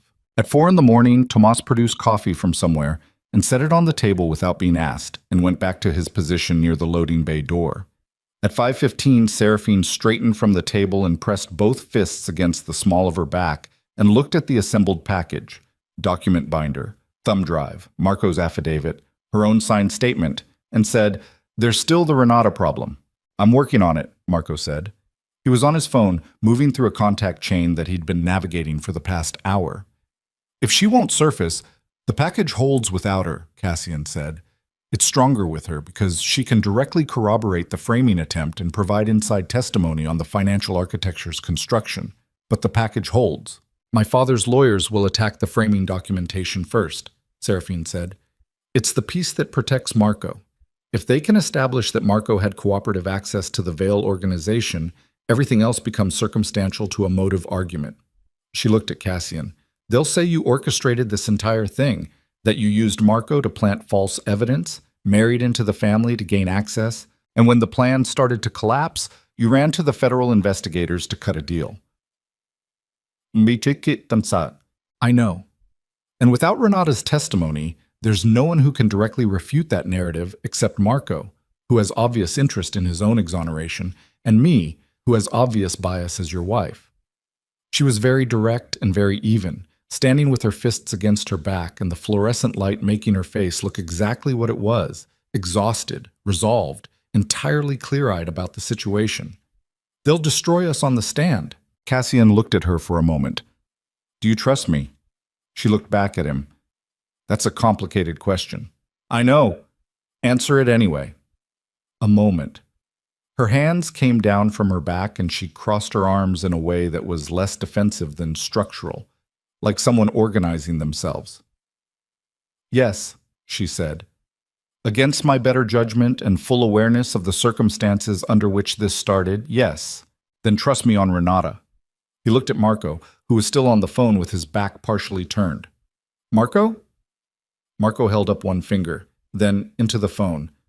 "Tell her it's the Bronx address. She'll know what that means." He listened for a moment, then, "Tell her we have the filing cases. All of them." He listened again, his jaw tightened. "Tell her Marco said the documentation is complete and the window is closing, and if she was waiting for the right moment, this is it." He hung up. He turned to look at them. 2 hours, he said. En tête. Renata Solis arrived at the warehouse at 7:40 in the morning in a car she drove herself, a gray sedan with no distinguishing features, and she parked it at the end of the dead-end street and walked to the loading bay with the unhurried gait of someone who had been moving carefully through hostile territory for so long that caution had become indistinguishable from her natural walk. She was 43, with close-cropped dark hair going silver at the temples, and the kind of face that held information without broadcasting it, watchful and still and precise. The face of someone who had spent 11 years building the financial skeleton of a criminal organization and had spent the following 14 months deciding what to do about that. She looked at Marco first, with the specific quality of someone seeing a thing they'd wondered for a long time whether they'd see again. "You look terrible," she said. "You look like someone who's been hiding for 14 months, Marco said. "I've been working," she said, "not hiding." She shifted her gaze to Cassian, assessed him in a single sweep, then Seraphine, who she looked at for slightly longer, with something that wasn't quite recognition, but sat in the neighborhood of it. "You have the filing cases." "And a thumb drive," Cassian said. "And my notebook," Seraphine said. Renata looked at the notebook, then back at Seraphine. "Lucien's daughter," she said. "I always wondered if you were doing what it looked like you were doing." "What did it look like?" Seraphine said. "Like someone paying very close attention and waiting for an opportunity." A pause. "I was right." "You were," Seraphine said. Renata came to the table and sat, and Cassian put coffee in front of her, and she wrapped her hands around the cup and looked at the assembled package and said, "Tell me what you need from me and when you need it." The next 18 hours were the most operationally compressed of Cassian's life, and that was a significant statement given the life he had lived. Renata's testimony, given to Shara Okafor in a secured federal office in Lower Manhattan at 2 in the afternoon with Cassian present and Marco present via a secure video connection from a location that was not the textile warehouse, ran to 4 hours. She had documents of her own, held in an attorney's escrow, in a format designed to be released automatically if she missed a weekly check-in, and those documents constituted the original financial architecture of the Vale offshore network, drawn in Renata's own hand, annotated, dated, and cross-referenced in a way that no one who had not built the system from the ground up could have fabricated. Okafor listened. She asked questions with the precision of someone who had been waiting for this specific information for 3 years and knew exactly where the gaps were. She filled the gaps as they came in with a focused efficiency that reminded Cassian of Seraphine at the dining room table. The same quality of intelligence that had been pointed at a specific problem for long enough that it had developed the exact right shape to fit the problem's contours. At 6:17 in the evening, Okafor looked up from the last document in the package and looked at Cassian and said, "I can move on the warrant tomorrow morning. The gala is in 4 days. I want eyes on the venue by morning, and I want a federal presence inside the event, undercover, with authorization to act if—" "There's a bomb," Seraphine said. Okafor looked at her. "Okafor, my father has been using the Foundation's gala as the detonation point. I don't have the specific technical details. I found references in the operational files to a structural preparation at the venue and the timing of the event's coordination with the offshore account transfers." She opened the notebook to a specific page. The account transfers complete the day of the gala. After that, the money is gone. And the gala is the last event in the venue before it closes for renovation. She looked at Okafor. He's planned for the building not to be standing after the event. The federal office was very quiet. Okafor looked at the page for a long moment. Then she looked up. I need the venue swept tonight. You need authorization for that, Cassian said. I'll have it in 2 hours. She was already reaching for her phone. Where will you be? Getting ready, Cassian said. Bobbed. The next 4 days moved with the specific quality of time that is simultaneously too fast and too slow. The operational preparation eating the hours at a speed that felt insufficient, and the waiting between operational beats stretching with an almost physical weight. Cassian moved through the preparation with the focus of someone who has resolved the internal argument and emerged on the other side of it into a kind of stripped-down clarity. He was not doing this for the plan anymore. The plan was dead. He was doing this because his brother was alive and scarred and deserved to walk in daylight again. Because a woman had spent 26 years in a cage and had used every hour of it to prepare for the one moment the cage opened. Because a city full of people who didn't know any of this were going to be in a building on a Friday night in December with a bomb beneath the floor. And because Lucian Vale had built his frame carefully over 3 years and had done it well and deserved to see every piece of it handed back to him in the wrong order. Seraphine came to find him the evening before the gala. He was in the textile warehouse. They had stayed there, all of them, the past 4 days, which had the strange domestic quality of a situation too urgent for comfort. Standing at the window that looked out over the Sheridan Expressway, watching the headlights in the dark below. She came and stood beside him without speaking. She was wearing the black long-sleeve shirt, and her hair was back, and she had the notebook under her arm, which he'd come to think of as simply part of how she stood. After a moment, she said, Federal Sweep found the device at the venue this afternoon. I know, Okafor called. It was more sophisticated than anticipated. The disposal team said it was professionally constructed, enough to bring down the main structural elements of the upper 4 floors. She looked out the window. 200 people on the guest list. He said nothing. He was going to kill 200 people to close a financial transaction and frame a dead man. She said it without inflection, the way you say a thing that is so far outside the normal scale of human behavior that emotional register becomes inadequate. His own daughter in the building. Yes. She was quiet for a moment. I don't want to talk about how I feel about that. I know. I want to talk about tomorrow. Tell me. She turned from the window and looked at him directly, and the exhaustion in her face had changed over the course of the past 4 days into something different. Something that sat alongside the exhaustion rather than underneath it. Something less like survival and more like intention. Okafor has the device. She has the warrant. She has the evidence package. She has Renata's testimony. The federal case is built. She held his eyes. But my father doesn't know any of that yet. He still thinks he's walking into the gala tomorrow night with his frame intact. Ikito to sasare nent. Yes, which means he's going to be there. Yes, and when the federal agents move, Sasi, when the arrest happens, he's going to understand in that moment that everything he built has been handed to the wrong people. Her jaw set once. I want to be the one who tells him, before the agents take him. I want to be standing in front of him, and I want him to hear it from me. She paused. Not revenge. I want him to know that I was the one who took it apart, that I saw what he built and I took it apart. I want him to know that before anything else happens. Cassian looked at her for a long moment. You'll have to be inside the building before we do, he said, before the federal presence moves. Your father expects you there. He needs you there for the frame, which means you can walk in clean and I can't. He thought through the geometry of it. You go in first. You find him before the event starts. You have whatever conversation you need to have. I'll come in from the north access with Tomas and Brandt at 9, and Okafor's team moves at 9:15 regardless. And the 9 minutes between your entry and the team moving. 9 minutes for us to make sure Lucian is in the room and not running. He looked at her. Can you keep him in the room for 9 minutes?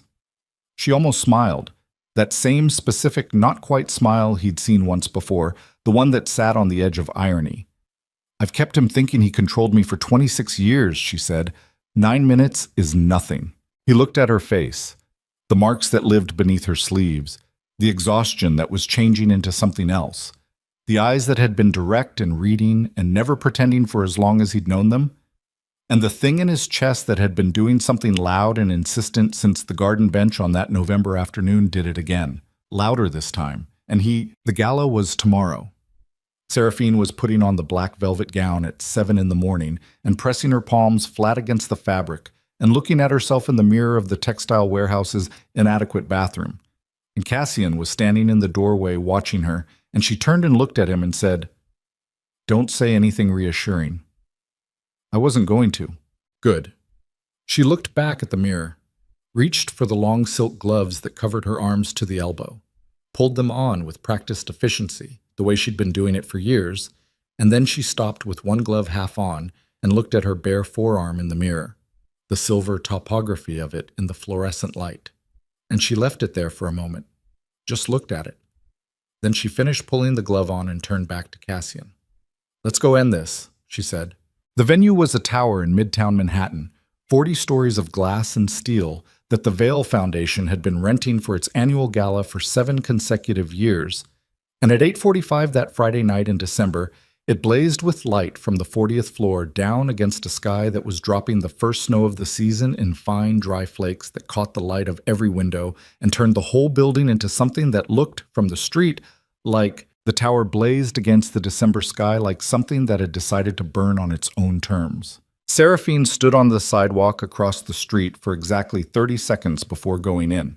She'd asked the car to stop half a block south, and she'd walked the rest of the way in the snow, alone, the black velvet gown under a long coat that she'd open and check in the lobby, and she stood with the cold coming through the fabric and the fine dry snow settling in her hair, and she looked up at the 40th floor and let herself feel the full weight of it. One complete breath in, one complete breath out, the way she had learned to do in the years when breathing was the only thing in a given hour that belonged to her. Then she crossed the street and went in. The lobby was marble and chrome and controlled warmth, attendance at a check-in table with a guest list on a tablet, and Seraphine gave her name and watched the attendant's face register the specific quality of recognition that attached to the Vail name in rooms like this one. Not admiration exactly, more like a careful readjustment of posture, a slight brightening of professional attention that was really the visible surface of an awareness that this name required a certain handling. She knew the look. She had been producing it in people her entire life. She took the elevator to the 40th floor alone and rode it in silence and watched her own reflection in the polished elevator doors, the gown, the gloves, the hair she'd put up tonight because that was how her father expected her to wear it at events, pinned and contained and formal. And she thought about the morning, about standing in the textile warehouse bathroom with one glove half on and looking at her arm in the mirror. She thought about leaving the glove off. She had thought about it for a full 30 seconds and then put it on anyway, not because she was ashamed, but because tonight required a specific performance, and the performance had specific costuming, and she knew the difference between choosing to cover something and being forced to. The elevator opened into the foyer of the 40th floor event space, which was already populated with the specific crowd that her father assembled for these occasions. A carefully calibrated mix of legitimate and illegitimate power in which the illegitimate wore better suits and had more practiced smiles. She scanned the room in the way she always scanned rooms, cataloging exits, weight distributions, who was stationed where and why, and she found her father in approximately 11 seconds because she had been reading rooms that contained Lucian Vail since she was old enough to understand that knowing where he was at all times was a matter of self-preservation. He was near the windows, the north-facing, floor-to-ceiling windows that looked out over Midtown Manhattan's luminous geometry, the city spread below in its indifferent, gorgeous entirety. He was in a black tuxedo, holding a glass of something amber, speaking to a man Seraphine recognized as a city councilman who had been on the Vail payroll for 6 years. He had his back partially to the room in the way of a man who is not afraid of anything in it. He saw her when she was still 40 feet away. His eyes moved to her with the practiced scan of a man who has maintained surveillance on the people around him for so long that the surveillance has become as automatic as breathing. He excused himself from the councilman without looking away from her and came across the room to meet her. "You look beautiful," he said. His voice was warm and his eyes were assessing, and both things were completely genuine, which was the thing about Lucian Vail that had always been the most difficult to metabolize. that the warmth was real even when everything it served was not. "Thank you," she said. He kissed her cheek. His aftershave was the same one he had worn her entire life, cedar and something colder underneath. And the smell of it produced in her the specific bodily response of a 26-year conditioned association that she had learned to observe without acting on, a kind of internal weather that passed through her and left without changing anything structural. "Your husband isn't here yet," he said. "He'll be here by 9. Lucien looked at her for a moment, just a moment, the duration of a single read, and then nodded and smiled and took her elbow in the light proprietary way he had always taken her elbow, the way that looked like affection from across the room and felt like inventory. "Come. I want to introduce you to someone before the remarks." She went with him. She had 9 minutes to keep him in the room, and she had not yet started counting. The north access to the building was a service entrance off 53rd Street that Okafor's team had cleared and held since 8 o'clock, and Cassian came through it at 8:58 with Tomas on his left and Brandt on his right and 3 additional men behind them, all in tuxedos that made them look like the event staff they were presenting as. And the service elevator took them to the 39th floor, from which a staircase provided internal access to the 40th. He had a communication piece in his right ear, open channel to Okafor's operations coordinator. He could hear the low murmur of the channel, confirmations, position reports, the compact professional language of federal agents who have done this before, and know that economy of words in an operational context is a form of discipline. At 8:59, Okafor's coordinator said, "All positions confirmed. Device disposal team reports venue clear, structural integrity confirmed. Warrant is active. We move at 9:15. "Copy," Cassian said, barely above a breath. In his earpiece he heard Okafor herself. "Varelli, is she in position?" "She's been in position," he said. "She's been in position her whole life." A beat. Then, 9:15. Don't be early. He took the staircase at 9:01 and came through the service door at the north edge of the 40th floor's outer corridor at 9:03, and he stood behind the partition that separated the service corridor from the event space and looked through the gap at the room. The room was full. 200 people in formal wear beneath crystal chandeliers, an orchestra in the far corner playing something that was appropriately celebratory and appropriately anonymous, waitstaff moving with practiced smoothness through the crowd with trays of champagne. A podium near the south windows, where the remarks would be given. The Vale Foundation banner above it, in navy and gold. He found Seraphine in 7 seconds. She was near the center of the room, standing beside Lucien Vale, speaking to 2 people Cassian didn't recognize. Her posture perfect, and her expression calibrated at the precise setting she had been calibrating it to her entire life. From this distance, she looked like exactly what her father needed her to look like tonight. He watched her for a moment. Her hands were still. Her weight was evenly distributed. She hadn't looked toward the service corridor, and she wasn't going to because she knew the location of every door in this room, and she knew he was through one of them and looking for the specific sightline that would tell him what he needed to know about her status. And she was giving him that sightline by standing exactly where she was standing. She was fine. She was more than fine. 9 minutes. She was holding it. At 9:09, Lucien Vale said, "Excuse me," to the couple he and Seraphine were speaking with, and took Seraphine's elbow again, and moved her toward the edge of the crowd, away from the center, toward the east-facing windows that were slightly less occupied than the north face. Seraphine went with him and kept her breathing even. "The remarks will start at 9:30, he said, when they were sufficiently removed from the nearest cluster of guests. "I want you at the podium at 9:25. Brief introduction, family legacy framing, welcome the guests to the Foundation's most important year yet." He looked at her with the warmth that was real. "You've prepared something." "I've prepared something," she said. He looked at her for a moment longer, reading the way he always read her, checking the surface for information beneath it. She had spent 26 years learning to give him a surface that held under that specific kind of reading, and she gave it to him now. Steady, compliant, the surface of a woman who had accepted her role and was here to perform it. "Good," he said. He looked out the east window at the city. "After tonight, things will be different. The Foundation enters a new chapter. Some of the complexity of the past few years gets resolved."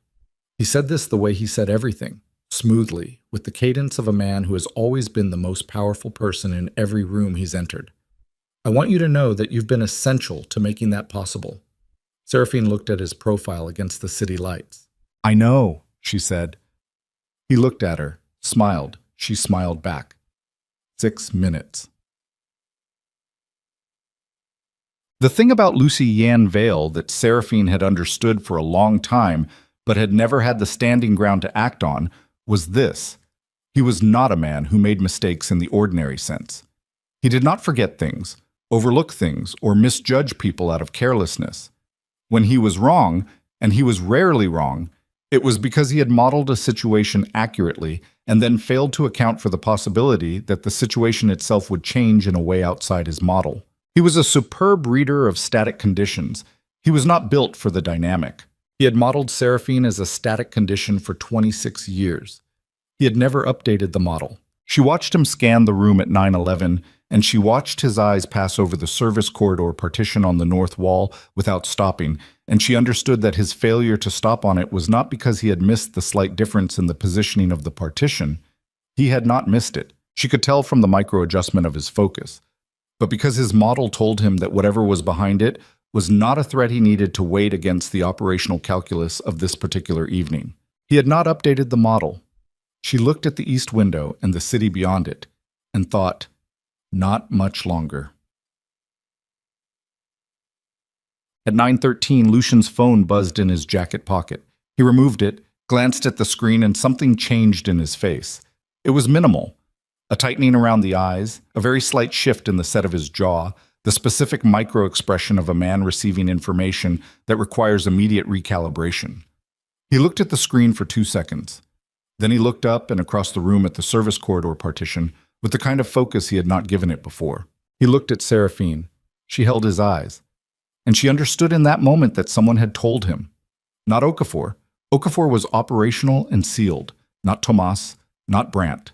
But somewhere in the 9-layer organization that Lucienne Vale had built over 3 decades, something had moved in a direction it wasn't supposed to move, and someone had flagged it, and the flag had reached him 30 seconds before the window closed. "What did you do?" he said. His voice was very quiet and very even, which was how his voice was when he was most dangerous. Not raised. Never raised. The danger in Lucienne Vale had always lived in the low register. Seraphine looked at him and felt her pulse in her throat and kept her face entirely still. "I'm here for the gala, Father." "What did you do?" he said again. 2 minutes. She thought, I have to keep him in this room. She said, I did what you taught me to do. I watched and I waited. And I understood the situation better than anyone thought I did. She held his eyes. That's what you told me. When I was 12. Before you broke my collarbone. You told me the most important skill was patience. You told me the truly powerful don't move until they can't lose. She kept her voice as even as his. I was paying attention. His face did something then. Not the warmth, which was gone now, and not the calculation, which was still running. Something older than both of those. Something that lived in the part of him that had been a father before it had been a crime lord, and that had been a crime lord for so much longer that the other part was nearly inaccessible. A recognition. Not of what she'd done, of who she was. He had not seen her before, not fully. He had seen a liability he could manage. He had never looked at her and seen what was actually there. He saw it now. It won't hold, he said. Whatever you gave them. The legal architecture alone. Renata Solis gave a 4-hour deposition yesterday afternoon, Seraphine said. She built the architecture. She knows every joint. And she documented it for 14 months before she left your organization, which you knew and decided was manageable. She watched his face. It wasn't manageable. 1 minute. Lucian Vale stood very still. He looked at his daughter, really looked at her, the full, unguarded look of a man who has just had the ground reorganize itself beneath him and is in the process of understanding the new geography. And in the looking was something she had never expected to see on his face. Not remorse. She had long since made peace with the certainty that she would never see remorse from this man, but something adjacent to it, something that recognized the specific shape of what had just happened the way you recognize the shape of something irreversible. Your mother would have, he started. Don't, Seraphine said. Don't use her name tonight. He stopped. The room went on around them. 200 people in formal wear, an orchestra, champagne, and in the small pocket of stillness where they stood by the east windows, everything that had been between them for 26 years sat in the open air for the first and last time. You were born weak, he said. The same words.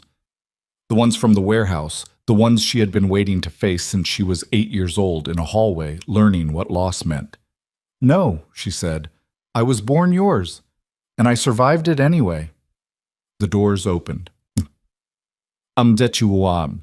Shara Okafor came through the main entrance at 9:15, exactly with 14 federal agents in formal wear who ceased to be in formal wear approximately 4 seconds after clearing the entrance, and the effect on the room was immediate and total.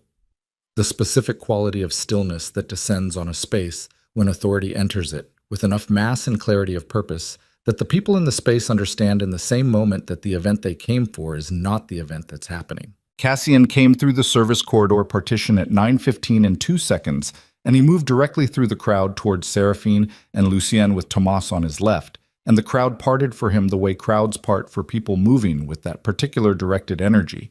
And he reached Seraphine and stood beside her and looked at Lucien Vale. Lucien looked back at him. Cassian Varelli, Lucien said. His voice was entirely controlled. The warmth was gone, but the control remained. The lifelong professional composure of a man who had always understood that how you lost was the last thing people remembered. I underestimated you. You underestimated her, Cassian said. He didn't look away from Lucien. I was secondary. Okafor reached them at 9:15 and 40 seconds, and she looked at Lucien Vale with the face of someone who has been building toward a single moment for 3 years and has arrived at it and found it exactly the size she'd expected. Lucien Vale, she said. Federal arrest warrant, RICO statute, trafficking, conspiracy to commit murder, and 8 subsidiary charges. You have the right to remain silent. Lucien looked at his daughter one more time. Seraphine looked back at him and did not look away, and he saw on her face something he had never once put there and had never known was missing. The simple fact of a person who has completed a long and necessary thing and is standing in the completion of it. He looked away first. The agents moved. Pause. The room came apart in the structured way that rooms come apart when federal agents are moving through them with warrants and purpose. Controlled chaos, the guests separating into those who had reasons to leave quickly and those who were simply frightened. 4 additional arrests as Okafor's team identified secondary targets from the network, the orchestra stopping mid-phrase, and the resulting silence landing over everything like snow. Cassian stood beside Seraphine and neither of them moved for a moment. He was aware of his own heartbeat, which had been doing something aggressive for the past 9 minutes and was beginning now, incrementally, to negotiate down to something more sustainable. He was aware of Seraphine's arm against his, the silk of the glove against his jacket sleeve, the specific stillness of her that was different from the controlled stillness of the previous 9 minutes, looser somehow, like a tension released so gradually you don't notice it's gone until you notice the absence of it. Marco appeared from the east entrance.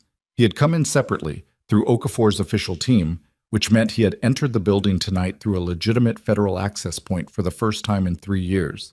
And he came through the thinning crowd and found Cassian and stopped and looked at him and looked at the room and looked at where Lucien Vale was being walked toward the main entrance by 2 agents. It held, Marco said. It held, Cassian said. Marco looked at Seraphine. You were 12 minutes, he said. I was told 9. I needed 12, she said. I know. You were right. He looked at her with the directness he brought to everything. Thank you. She looked back at him. You spent 3 years in a warehouse building the case that made this possible, she said. Don't thank me. I'm thanking you anyway. She accepted this with a small nod, the specific nod of someone who is not practiced at receiving gratitude and is doing it imperfectly and doesn't care. The building emptied over the next 2 hours. Federal agents worked the floor.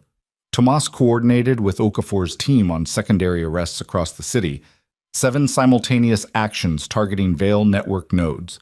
Time to hit in the same 90-minute window as the gala, the culmination of Okafor's 3-year case hitting on every front at once. The councilman Seraphine had recognized was arrested outside the elevator. A deputy commissioner received a call at his dinner table in Brooklyn. 3 judges would find federal agents at their doors before midnight. The Vail Foundation banner came down from above the podium at some point while Cassian was on the phone with Okafor's coordinator, and a federal agent folded it with the impersonal efficiency of someone processing evidence, and it was placed in a labeled bag, and that was the end of that particular piece of theater. Cassian found Seraphine at 11 o'clock sitting on a chair near the north windows with her heels off and her feet on the cold marble floor, and the long silk gloves removed and sitting in her lap, her arms bare in the ambient light of the emptying room. She was looking out the windows at the city, which was still doing what it did, indifferent, enormous, carrying on, with the snow still coming down in fine dry increments that made the streetlights below into something almost beautiful.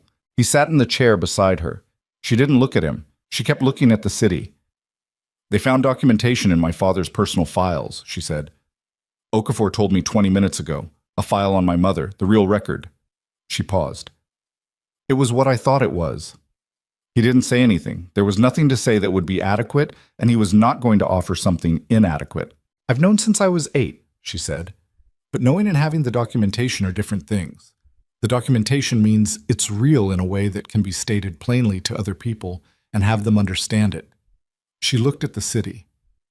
"I don't know if that makes it better or worse." "Both," he said. "Probably both." She was quiet for a moment. "Yes," she said. "Both." They sat in the cooling, emptied room for a while, and the snow continued its work on the city below. Cassian looked at her profile, the marks on her arms catching the ambient light, the specific way she held her face when she wasn't performing anything for anyone, which was different from any face he'd seen her wear in the months he'd known her. Younger somehow. Or not younger, just without the years of management that the public face required. "What happens now?" she said. "Okafor has everything she needs. The trial will take 2 years minimum. The offshore accounts get frozen in the next 72 hours. The federal financial action is already drafted and moving."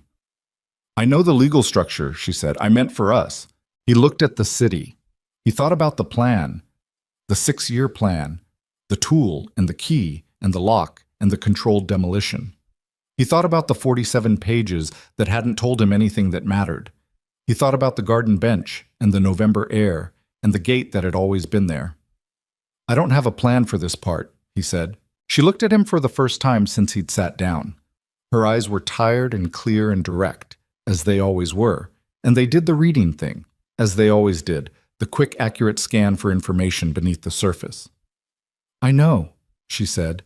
"That's the first honest answer you've given me that wasn't forced out of you by circumstances." He almost smiled. "I was more honest than you're giving me credit for." "You were honest when you had no better option," she said. "It's different." But there was something in her voice that was different from the factual accounting tone. Warmer, slightly. The way the city below was warmer than the air above it because the city was generating its own heat. "I married you as a key and a lock," he said. "I want you to know that I know that, and that I know what it cost you to work with what I was." She was quiet for a moment. "You want me to tell you it's all right?" "No, I want you to know that I know." She looked at him for a long time. Then she looked back at the city. "You could have let me be the casualty," she said. "When you understood the full frame, when you understood your brother was alive and my father had built the collapse around both of us. The cleanest play was to extract Marco, hand the evidence to Okafor, and let the frame fall where it fell. You would have survived it. Varelli name takes some damage. The federal case is messier without the insider testimony, but you were never the primary target." She paused. "You came back for me." "You were in the panic room because of me." "I was in the panic room because of my father," she said. "Be accurate." He was quiet for a moment. "I came back for you," he said. "Not because of the plan." She absorbed this. The city went on below them. Marco was somewhere in the room behind them talking to one of Okafor's agents, his voice a low familiar murmur that Cassian had not heard for 3 years and was still in the process of believing was real. Tomas was near the entrance. The federal agents were finishing their work. "I don't know how to do this," Seraphine said quietly. "Whatever this is, I don't have a reference point for it. I know how to survive things. I know how to endure things and map things and wait for the right moment and use what I have. She looked at her hands in her lap, the gloves folded there, the marks on her arms in the low light. I don't know how to just have something. I don't know what that feels like. I don't either, he said. I've been running the plan for 6 years. I don't know what I am without it. She looked at him. That's terrifying. Yes. And you're not running from it. No. She was quiet for a long moment. Then she reached over and picked up one of the silk gloves from her lap and looked at it, and then she set it deliberately on the windowsill beside her and left it there. Just the one. Her right arm bare, the marks visible in the light, and her left still gloved, and the asymmetry of it was completely intentional and completely hers, and she didn't explain it. She didn't need to. 3 weeks later, the headlines finished their initial cycle and moved on to the next thing, the way headlines do. The Vale Empire's financial collapse took 11 days from the gala to complete dissolution. The offshore accounts frozen. The shell company chain unwound by federal financial forensics. The Vale Foundation's board dissolved, and its assets placed in receivership pending investigation of the trafficking route's proceeds. The foundation's name disappeared from buildings and letterheads and charity galas with the specific speed of things that had always been contingent on power that no longer existed. The simultaneous arrests held. No one walked. The deputy commissioner turned state's evidence inside 48 hours, which accelerated the secondary prosecution of 3 city officials and 2 members of the state judiciary who had been in the Vale network for a combined 31 years. Renata Solis entered federal witness protection after her deposition was entered into the record, and the question of her original allegiance, whether she had been genuine from the start or had turned genuinely at some point along the way, remained the kind of question that didn't have a clean answer and probably never would. Marco chose to believe the latter, and that choice was his, and Cassian respected it. The Virelli Syndicate's criminal operations were wound down under a federal consent agreement that Cassian negotiated with Okafor over 2 weeks of careful legal architecture. The agreement was possible because Cassian had never been the primary target of the federal case, and because the intelligence he and Seraphine had provided constituted substantial cooperation credit, and because Shara Okafor was a pragmatic person who understood the difference between the enemy and the instrument. The Virelli name moved into legitimate security and shipping operations under federal oversight, which was not the end Cassian had imagined when he was 22 and running the plan in his head for the first time. But it was an end that let his men work and let his family name mean something other than what Lucian Vale had tried to make it mean. Marco spent 2 weeks in a private medical facility and then moved into an apartment in Astoria 4 blocks from where their mother lived. And Elena Virelli, who had spent 3 years carrying the weight of not knowing, sat with her older son in her kitchen every morning for the first month and fed him the same things she had fed him when he was 12 years old and said very little, because some things do not require language. Cassian visited on a Sunday in late January. He sat at his mother's kitchen table and drank her coffee and watched Marco eat and felt the thing in his chest that had been locked for 3 years do the last of its unlocking, which was quiet and undramatic and felt like nothing more than a long breath. His mother looked at him over her coffee and said, "The girl. Her name is Seraphine," Cassian said. "Is she good to you?" He thought about this. He thought about the garden bench and the textile warehouse and the 40th floor and the silk glove on the windowsill. "She's honest with me," he said. "Which is better?" His mother looked at him the way mothers look at their children when the children have finally said the thing they were supposed to figure out. "Good," she said. "Bring her Sunday." Seraphine cut her hair in February, not drastically, 2 inches, enough to change the line of it, enough to change the specific way it fell. She had worn it a certain way for 26 years because the way she wore it had been one of the things that had been decided for her. And one morning in the apartment she and Cassian were sharing on the west side of Manhattan, not the estate on East 64th, which she had no intention of ever returning to, she sat in front of the bathroom mirror and cut it herself with the scissors from the kitchen drawer, which was not the sophisticated approach, but was the correct one. Cassian found the hair in the bathroom and didn't mention it. She bought clothes that month. Not many. She was not by nature a person who accumulated things, and the preceding 26 years had given her a bone-deep relationship with owning less rather than more, which was one of the things that had been done to her that had accidentally produced a useful characteristic. But she bought what she wanted, which was the significant part, in colors that were hers and cuts that were hers, and she wore them without the performance layer that had always been the second garment on top of whatever she was actually wearing. The therapy was harder than she'd expected, which was what she told Cassian when he asked, 3 months in, and he didn't offer a response because she hadn't asked for one, and the not asking for one and the not offering were both evidence of something they had worked out between them slowly and imperfectly over the course of the winter. Her arms were not covered most of the time now, not all the time. There were days when covering them was what she wanted, and she covered them, because her choice and her arms were the same thing. And choosing when to cover and when not to was the exercise of a freedom she was still learning the full dimensions of. The marks were there. They would always be there. They had been made at a cost she hadn't consented to and had survived at a cost she had, and both of those things were true simultaneously, and the simultaneous truth of them was something she had stopped trying to resolve into a single clean narrative. The scars remained. They did not own her.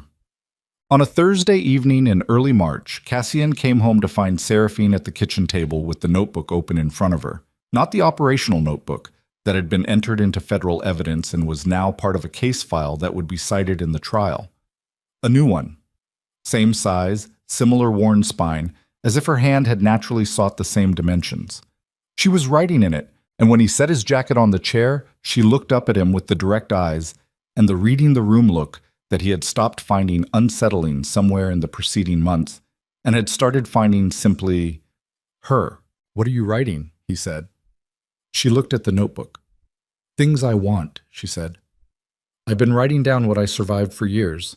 I thought I'd try writing what I want instead." She looked at him. "It's shorter. I'm working on making it longer." He sat across from her. "What's on the list?" She considered. "A dog," she said. "I've always wanted a dog and I never had one because they require stability, and I never had stability." She looked back at the notebook. "To sleep past 6 in the morning without waking up afraid. That one's going to take longer." A pause. "To testify at the trial. Okafor asked me last week if I would be willing. I said yes." "That will be hard," he said. "I know. I want to do it anyway." She looked at him with the look that had no performance in it. "I want it on record, my name on it. Not as a Vale, not as a Virelli, just as myself." She closed the notebook. "I want that." He looked at her across the kitchen table, in the ordinary light of an ordinary Thursday evening, with the city doing its March thing outside the window, cold still but beginning, just barely, to consider the possibility of something else. He thought about the night he'd stood in the bedroom of the estate watching her remove borrowed earrings in silence, and the 47 pages that hadn't known anything about who she was, and the plan that he'd spent 6 years building and that had been built inside a frame he hadn't known existed, and all the things that had been instruments and had turned out to be something else entirely. He thought about his brother eating in their mother's kitchen on Sunday mornings.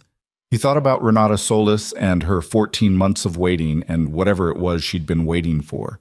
He thought about Shara Okafor, who would spend the next 2 years in courtrooms dismantling what had taken 30 years to build, and who would do it correctly and thoroughly, and who had said to Cassian at the end of their last meeting, "The next time you decide to run an operation inside a federal jurisdiction, call me first."